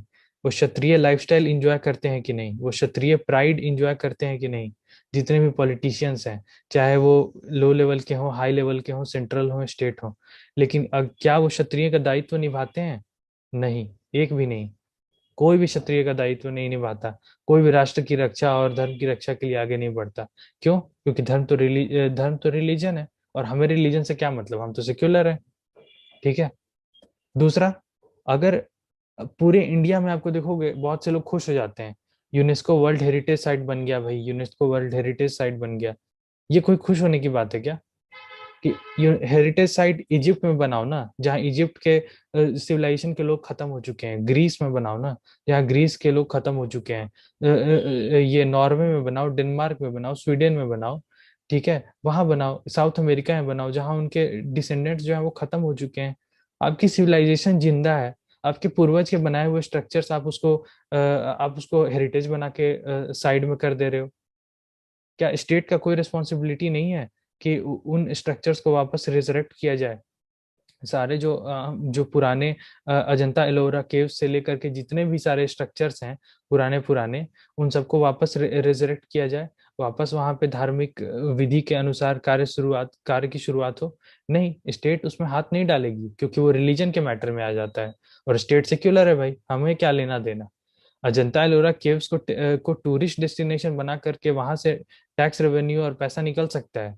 ठीक है, लेकिन वहां पे वापस बौद्धों और क्या कहते हैं ब्राह्मणों और उनको भेज करके उसे वापस एक मेडिटेशन सेंटर नहीं बनाया जा सकता। क्यों? क्योंकि भाई रिलीजन का माहौल है। ठीक है, ये सेक्युलरिज्म है, तो हम नहीं कर सकते ये। हेरिटेज कल्चर यही सब सिर्फ होगा, धर्म स्थापना नहीं हो सकती। ठीक है, दूसरा, धर्म और रिलीजन को अलग कर एक समझने का इशू। ठीक है, होता क्या है, जब आप रिलीजन बोल देते हो, ठीक है, जब आप कहते हो कि सारे शार्क एक तरफ, सारे स्टारफिश एक तरफ, सारे वेल एक तरफ, तो सब कहते हैं हमें शार्क से क्या मतलब, हमें स्टारफिश से क्या मतलब, स्टारफिश बोलती है हमें वेल से क्या मतलब। सारे रिलीजन, सिख बोलता है हमें हिंदू से क्या मतलब, हिंदू बोलता है हमें बौद्ध से क्या मतलब, बौद्ध बोलता है हमें जैन से क्या मतलब, जैन बोलता है हमें किसी से कोई मतलब नहीं। ठीक है, जब किसी से कोई मतलब नहीं है, ये जो डिफरेंस क्रिएट होता है सोसाइटी में, उससे एक एलियनेशन क्रिएट होती है, एक डिवाइड क्रिएट होती है, और कभी ना कभी समय रहते ठीक है, कभी ना कभी कोई ना कोई पॉलिटिकल पार्टी या एक्सटर्नल फोर्स उस डिवाइड को एक्सप्लॉइट करके समाज में नफरत फैलाएगा ही फैलाएगा, और फैला रहे हैं, पहले भी फैला चुके हैं। ठीक है, श्रीलंका में जो हुआ, ठीक है, तमिल और बौद्धों के बीच में क्यों हुआ? तमिल भी तो धर्म के फॉलोअर्स हैं, ठीक है, धर्म के प्रैक्टिशनर्स थे, बौद्ध भी धर्म के प्रैक्टिशनर्स थे, तो क्यों उनके बीच में ये हुआ? ठीक है, या फिर खालिस्तान मूवमेंट जो चल रहा है, अगर अगर जो सिख हैं और उनको ये रियलाइजेशन होता कि उनके पूर्वज भी धर्म की बात कर रहे हैं और हिंदुओं के पूर्वज भी धर्म की बात कर रहे हैं, तो कभी नहीं सेपरेटिस्ट एजेंडा होता, कभी भी समाज में कॉन्फ्लिक्ट क्रिएट नहीं होता। लेकिन रिलीजन है भाई, तो हमें तो क्या, सिख को क्या लेना देना हिंदू से, हिंदू को क्या लेना देना सिख से, सब अलग अलग है। ठीक है, फिर आते हैं डिवीजन इन सोसाइटी। जैसे ही रिलीजन बनाया जाता है, ठीक है, जैसे ही रिलीजन बनाया जाता है, ठीक है, उस केस में क्या होता है कि सेपरेटिस्ट एजेंडा तो हमने बता दिया कि ये डिवीजन होता है सोसाइटी में, फिर उससे धीरे धीरे सेपरेटिस्ट एजेंडा क्रिएट होना शुरू होता है, न्यू स्टेट की demand on basis of faith. ठीक है, डिवीजन ऑफ सोसाइटी कैसे होता है कि कोई एक बुक उठाया जाता है, ठीक है, धार्मिक बुक, उस धार्मिक बुक को रिलीजियस बुक बता दिया जाता है। ठीक है, कि ये रिलीजियस बुक है, उपासना पद्धति का बुक है, उसमें से आइडेंटिटी मार्कर्स निकाले जाते हैं। ठीक है, कि ये यहाँ पे एक राक्षस वर्ड यूज हुआ है, यहाँ पे एक दैत्य वर्ड यूज हुआ है, यहाँ पे एक दानव वर्ड यूज हुआ है, और उसको आज के 2022 के कॉन्टेक्स्ट में यूज किया जाता है। एग्जाम्पल, तो महिषासुर वाज अ द्रविडियन, अरे कहाँ से आ गया भाई? ठीक है, Karna was a schedule caste, ठीक है, Ravan was a South Indian, Ram was a North Indian. ठीक है, ये नए नए इन्वेंशंस निकल करके आ रहे हैं। ठीक है, क्यों? क्योंकि इतिहास जिस वजह से लिखा गया है, रामायण जिस रीजन से लिखी गई है, महाभारत जिस रीजन से लिखी गई है, उसको तो दरकिनार कर दिया गया, और सबको रिलीजन बता करके रिलीजियस टेक्स्ट बता दिया गया। और रिलीजियस टेक्स्ट बताने के बाद आप दिखा दे रहे हो कि देखो इनके रिलीजियस टेक्स्ट में क्या क्या लिखा है, ये तो कास्टिस्ट हैं, ये तो रेसिस्ट हैं, ये लोग तो ऑपरेशन की बात कर रहे हैं, दूसरों को दबाने की बात कर रहे हैं। ठीक है, आपने उसका भाव भाव को नेग्लेक्ट कर दिया, उसके सारे थ्योरी को नेग्लेक्ट कर दिया, सिर्फ अपने पॉलिटिकल एजेंडा को लाने के लिए आपने उसका यूज किया। ठीक है, सिर्फ और सिर्फ रिलीजन के कारण। अगर वो रिलीजन नहीं होता, वो धर्म के फ्रेमवर्क में होता, तो उसके उसके उसके उसके उसको उसके भाव से अलग नहीं किया जा सकता था। ठीक है, उसका भाव उसके साथ हमेशा रहता। ठीक है, अब डेंजर्स ऑफ दिस अटेम्प्ट, ठीक है, ये जो अटेम्प्ट हम लोग कर रहे हैं, ये इसका डेंजर एक और है। ठीक है, ये अटेम्प्ट हम तो नहीं कर रहे, ये वेस्ट वाले हमसे पहले से कर रहे हैं। ठीक है, जब अंग्रेज 200 साल भारत पर राज किए, तो वो क्या करते थे? हमारा सारा माल हमसे उठाते थे, उसको वेस्ट में ले जाते थे, प्रोसेस करते थे, वापस हमको बेचते थे। ठीक है, 1947 में उनको ये रियलाइज हुआ कि अब ये जो प्रोसेस है उनके लिए उतना प्रॉफिटेबल नहीं है। ठीक है, तो अब यहाँ से चलते हैं। ठीक है, और उन्होंने यहाँ से निकल लिया। ठीक है, फिजिकल, ठीक है, फिजिकल एग्जिट हुआ उनका, इंटेलेक्चुअल एग्जिट अभी तक नहीं हुआ है, क्योंकि इंटेलेक्चुअल रिसोर्सेज इंडिया के अभी तक नहीं निचोड़े गए हैं। ठीक है, और वो अभी भी चल रहा है। ठीक है, अभी भी इंडिया की इंटेलेक्चुअल जो रिसोर्सेज है, उसको अभी भी निचोड़ा जा रहा है भारत से। कैसे? सबसे पहले रिलीजन बोल करके साइड कर दो इंडिया के सारे कॉन्सेप्ट्स को। ठीक है, कि हिंदुइज्म, सिखिज्म, बुद्धिज्म, जैनिज्म बोल करके साइड कर दो। ठीक है भाई, तो योग कहाँ गया? ठीक है, योगी जो हिमालय में है, वो कौन है भाई? इन चारों में से किसमें है? ठीक है, कि क्या कोई रिलीजन के फ्रेमवर्क वाला एक्सप्लेन कर सकता है? नहीं। ठीक है, साधना कहाँ गया? अष्टांग योग पद्धति कहाँ गई? प्राणायाम का क्या मतलब हुआ? आयुर्वेद कहाँ गया? नीति शास्त्र कहाँ गए आपके? संहिता कहाँ गई? ये सारे सारे टेक्स्ट कहाँ गए? ये सारे टेक्स्ट गायब हो गए। ये सारे टेक्स्ट को नाम दे दिया गया कि प्राणायाम को नाम दे दिया गया कोहेरेंट ब्रीदिंग टेक्निक्स, योग को नाम दे दिया गया एक्सरसाइज टेक्निक्स। ठीक है, हो क्या रहा है? रिलीजन के नाम पर भारत के सभ्यता को बैश किया जा रहा है। ठीक है, डिग्रेड किया जा रहा है इंडियंस के ही सामने, और इंडियंस भी कर रहे हैं। ठीक है, at the same time India के जितने भी इंटेलेक्चुअल रिसोर्सेज हैं, इंडिया के जितने भी हिस्टोरिकल रिसोर्सेज हैं, चाहे वो योग हो, चाहे वो आयुर्वेद हो, चाहे वो क्या कहते हैं, प्राणायाम हो, ये जो भी हो, मेडिकल मेडिकल भी इंक्लूडेड, क्योंकि प्राणायाम सिर्फ इंटेलेक्चुअल नहीं है, प्राणायाम मेडिकल भी है, साइकोलॉजिकल भी है, आयुर्वेद मेडिकल भी है, ठीक है, नीति शास्त्र हो, चाहे वो अर्थशास्त्र है, ठीक है, या या कोई और शास्त्र है, ठीक है, संहिता है, इन सारी संहिताओं को इंडिया से बाहर ले जाया जा रहा है, ठीक है, इंडिया से बाहर ले जा करके उसको, उसके सारे निचोड़ को वो लोग रख रहे हैं निकाल करके अपने पास, ठीक है, और क्या कर रहे हैं, जो एग्जैक्टली जो वो 200 साल पहले कर रहे थे, हमारी चीज लेकर के वेस्टर्न पैकेट में उसको नए नए से पैकेट में बांध करके वापस हम ही को बेचा जा रहा है, ठीक है, योग बन जाता है योगा, ठीक है, ध्यान बन जाता है मेडिटेशन, ठीक है, प्राणायाम बन जाता है कोहेरेंट ब्रीदिंग,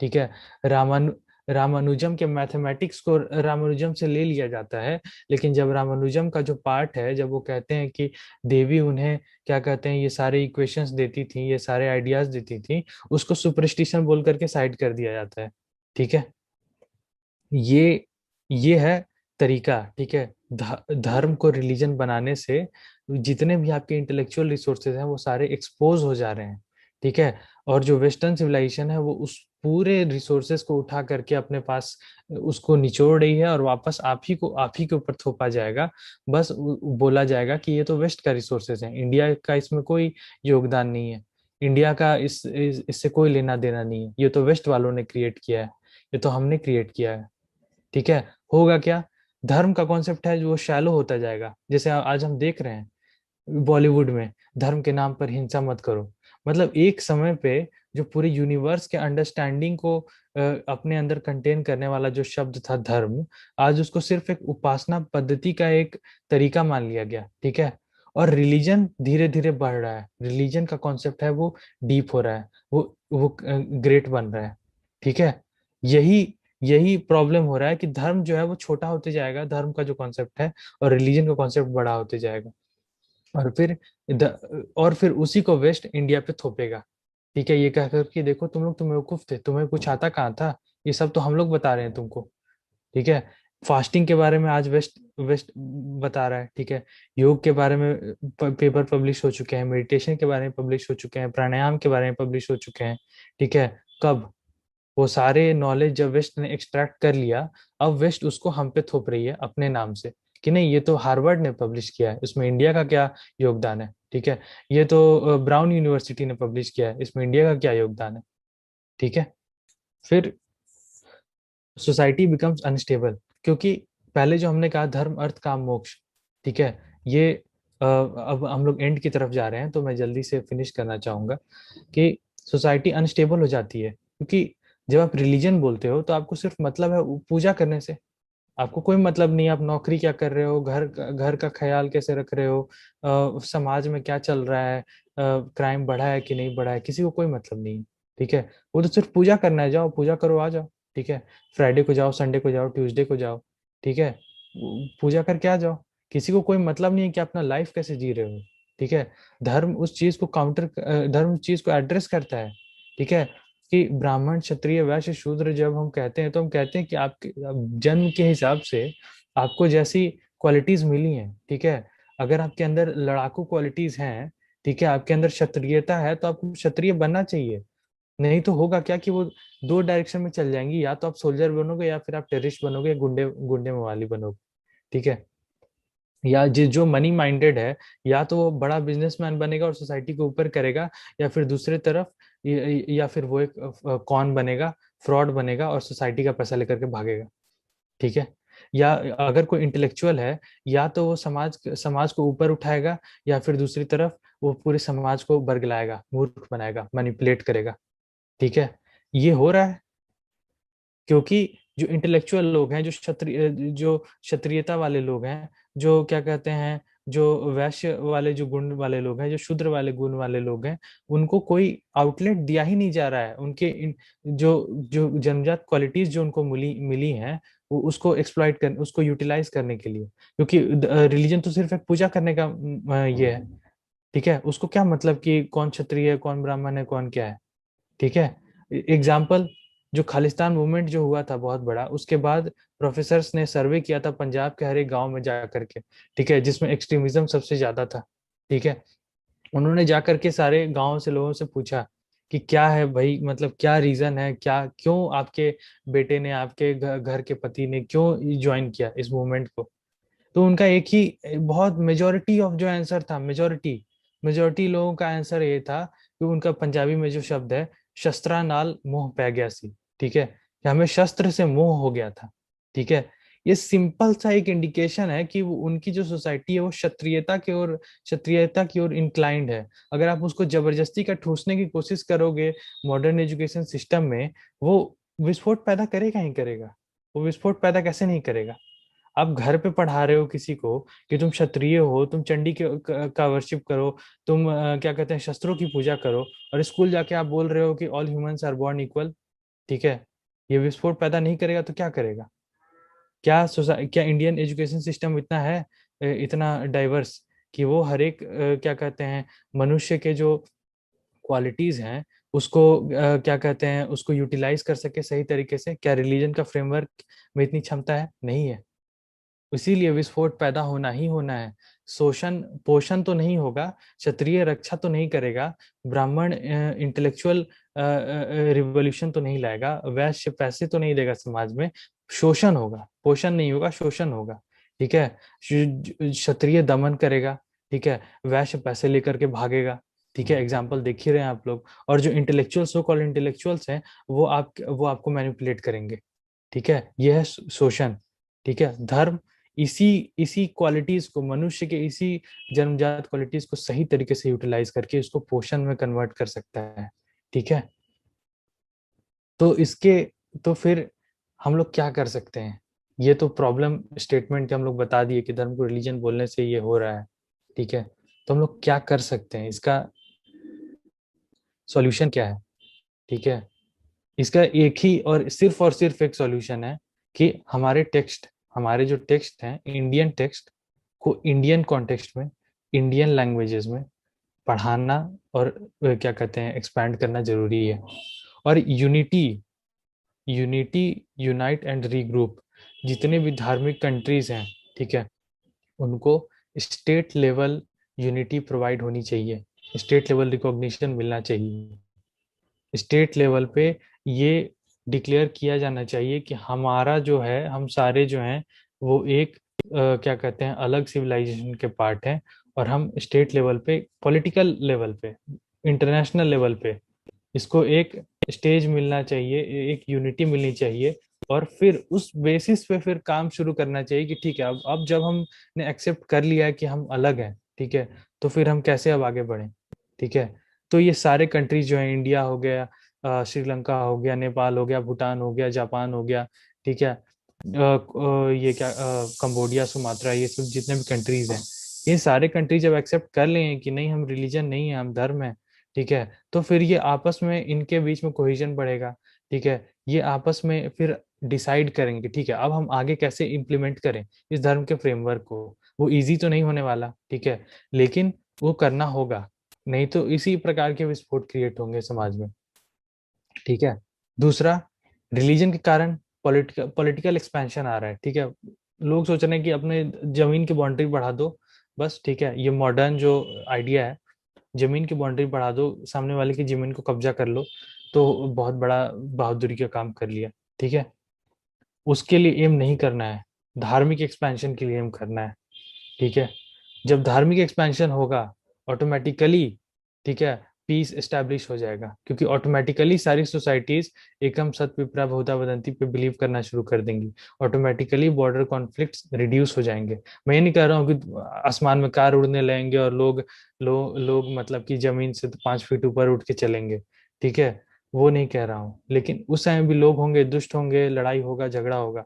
लेकिन अभी के कंपैरिजन में नेचुरल एक्सप्लॉइटेशन, समाज में क्राइम, समाज में स्टेबिलिटी बहुत ज्यादा ये इम्प्रूव करेगा उन सब के सिचुएशंस को। और एक बात बस अंत में यही कहना चाहूंगा कि धर्मो रक्षति रक्षिता, जो धर्म की रक्षा करते हैं, धर्म भी उन्हीं की रक्षा करता है और किसी की नहीं करता है। धन्यवाद।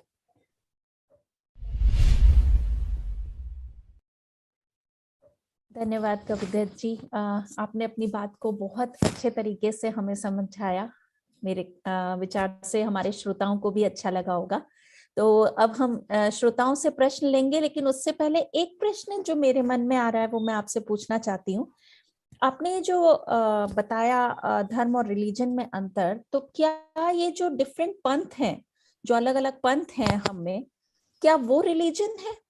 तो अगर उसे आप रिलीजन कहेंगे तो हिंदू धर्म तो एक ग्रुप ऑफ रिलीजन हो गया। तो उस बारे में आपका क्या विचार है? ठीक है, थैंक यू रुचि जी। ये क्वेश्चन बहुत ही ज़्यादा कॉमन है और ये बहुत ही अच्छा क्वेश्चन भी है, जेन्युइन क्वेश्चन भी है कि अगर मतलब धर्म रिलीजन नहीं है और हम लोग देख रहे हैं कि छोटे छोटे पंथ हैं बहुत सारे, वैष्णव है, शैव है, बहुत सारे, तो क्या ये छोटे छोटे रिलीजन्स हैं? ठीक है, या छोटे छोटे रिलीजन्स हैं जो साथ में एग्जिस्ट कर रहे हैं? तो इसके लिए भी आंसर होता है कि नहीं, ये छोटे छोटे रिलीजन्स नहीं है। कैसे नहीं है? ठीक है, examples.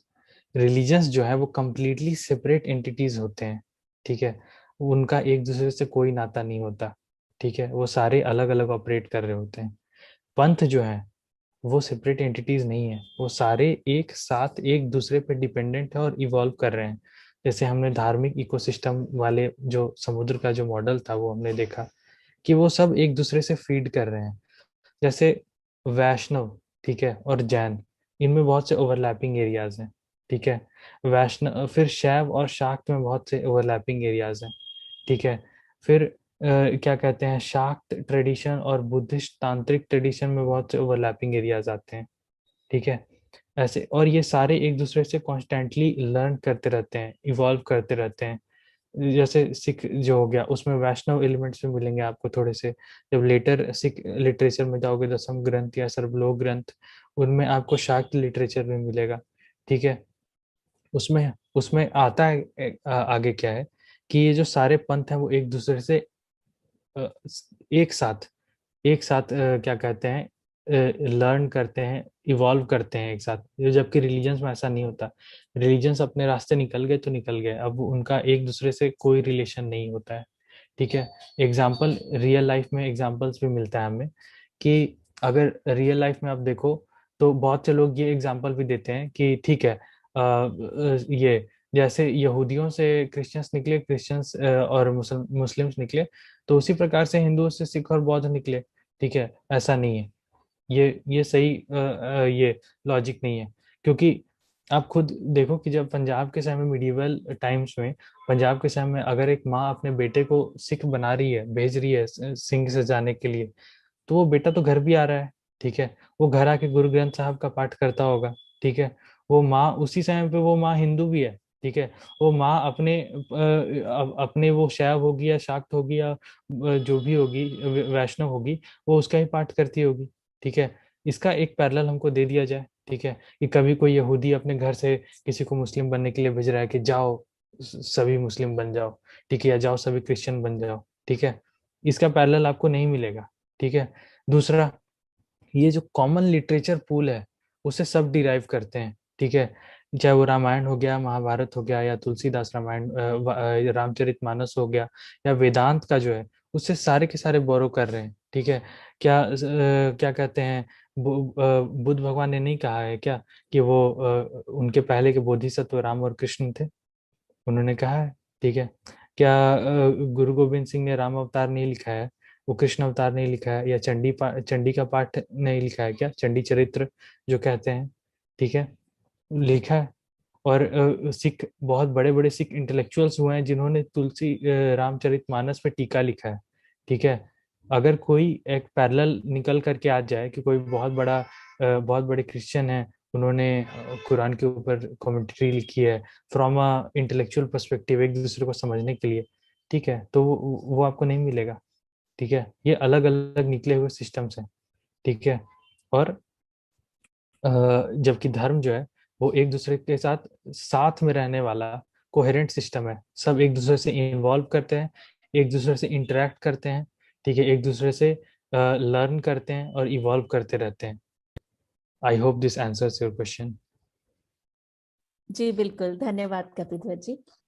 Kapidhwaj ji, thank you so much for the fantastic presentation. My question is, the Charvaka Darshana, I don't know much about it, but it sounds similar to how Western people live their lives. It's all human centric. And there's this danger that Western people might say, well, if Charvaka is part of the dharmic traditions, then the Western way of life is also part of it, our views about life and how we live our life. How would you explain that? Okay, so these gray areas, which you call the Charvaka Darshan, or in case of religions, when I discuss the gray areas of folk religions or ethnic religions, okay, which we call as animism or spiritual but not religious, okay. These are all Western concepts, okay, spiritual but not religious, or strictly like agnostic, okay. These, all of these traditions find their roots in India itself, okay. And the point that if you uh, try to fit them in the framework of religion, they will get different names each. That this is animism, this is agnostic, this is spiritual but not religious. But in case of dharma, they are all inculcated as part of the architecture itself. Since I told that if you, even if you don't believe, you are allowed, you are allowed to exist in the society. I'm not saying that that is good or bad, but the point is that Charvakas have the freedom to believe what they want, but they do not have the freedom, they do not have the power in dharmic framework to claim that they are the only truth and these all Vaishnavas and Shaivas are wrong. So they can exist in the society as well. Okay, if a modern Westerner would go to a, say, conservative Christian country or conservative Islamic country, then they would be treated as second class citizens, non-believers, if I would say. But if they would exist in India, they would not be treated as second class citizens. They would be treated as same as any other citizen. That is my entire point, that uh, that the entire society is dependent on each type of people, okay. And each one of them will be practicing their own set of ideas or whatever you call them, ठीक है. लेकिन the framework, what is the framework doing to those people? Is it alienating them, or is it accepting them for who they are?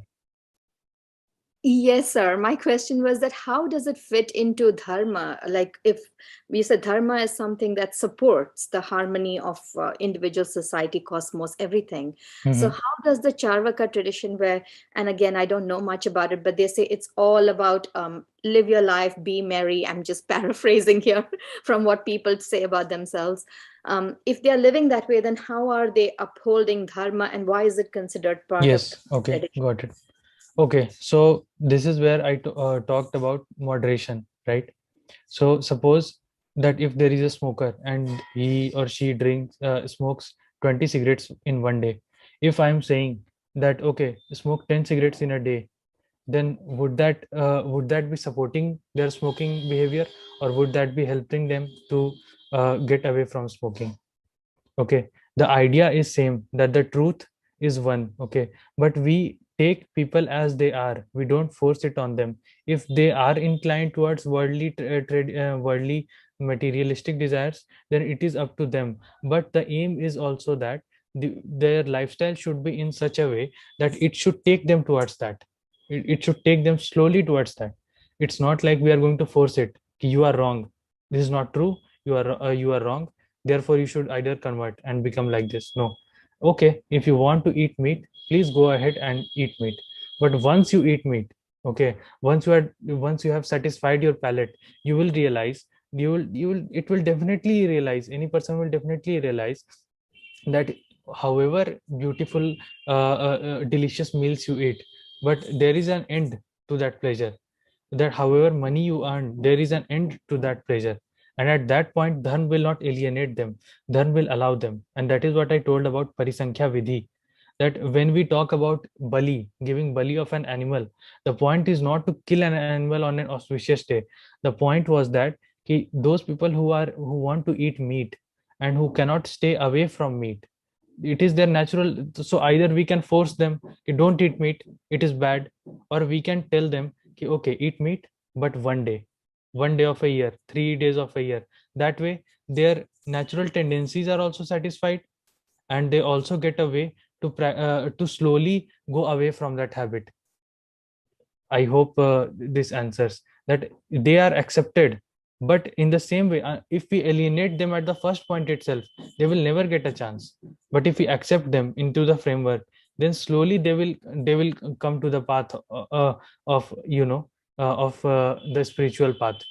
Hello, Kapidharji. Actually, I have a little concern. One question, actually. Like, as you took the examples of massacres, right, around the world. So, as you said, like people who are like they people who thinks that we are better than others, and on the name of the dharma, they are doing like these types of killings and all and massacres, right? Yes. So, as means how you decided how you decided to take this example, because on the name of dharma, it is like it gives the right to prove yourself as a totally correct person or a powerful person to kill others, because the reason is that anyone can say like I am superior and I am correct in every sense, and so it gives a right to exploit other or to kill others. Okay, very good question. So yeah, so first I would like to clarify correct you a little bit, that I didn't say in the name of dharma. My whole point was to say that it is not dharma, it is religion. But the point is that the people are not saying it. Okay, there will always be people who will be like oppressing others. There will always be people who will be taking advantage of others. But will they have backing from their scriptures or the books which they are following? That is the point. That religions have it written in their books that those who do not follow you should be killed, or those who do not follow this should be killed. That is the point, that those such kind of people will get encouragement from that books, that look, this is written here, I am just doing what is written. That is what they will say. But in a dharmic framework, such people will not get any scriptural backing. Such kind of people will always be there. They have been there, they will always be there. But they will not they cannot point to any book. Look, look here in Bhagavad Gita, or look here in Guru Granth Sahib, or look here in Buddha Sutras, that okay, this is what it is written here. Dharmic framework literature cannot they cannot quote any dharmic framework literature as of my knowledge, that yeah, it is written here, so I'm doing as per the book. But in religion, it is written, the evidence is present, it is written in the book, in the verses, that those who do not follow you, those who do not follow your way should be killed. So they when they do such acts, they have their justification in the books, that look, I am simply following what is written in the books, I'm not doing anything from my own. That is what is the difference here. पहला है आदित्य राय जी ने जो पूछा है, उन्होंने धन्यवाद, आज की व्याख्या के लिए धन्यवाद देते हुए 2 प्रश्न पूछे हैं। वो है कि religion is structured using rules which make it functional. Dharma is universal, then how do we provide structure to dharma? और दूसरा प्रश्न है कि can we even provide structure to something as vast as dharma?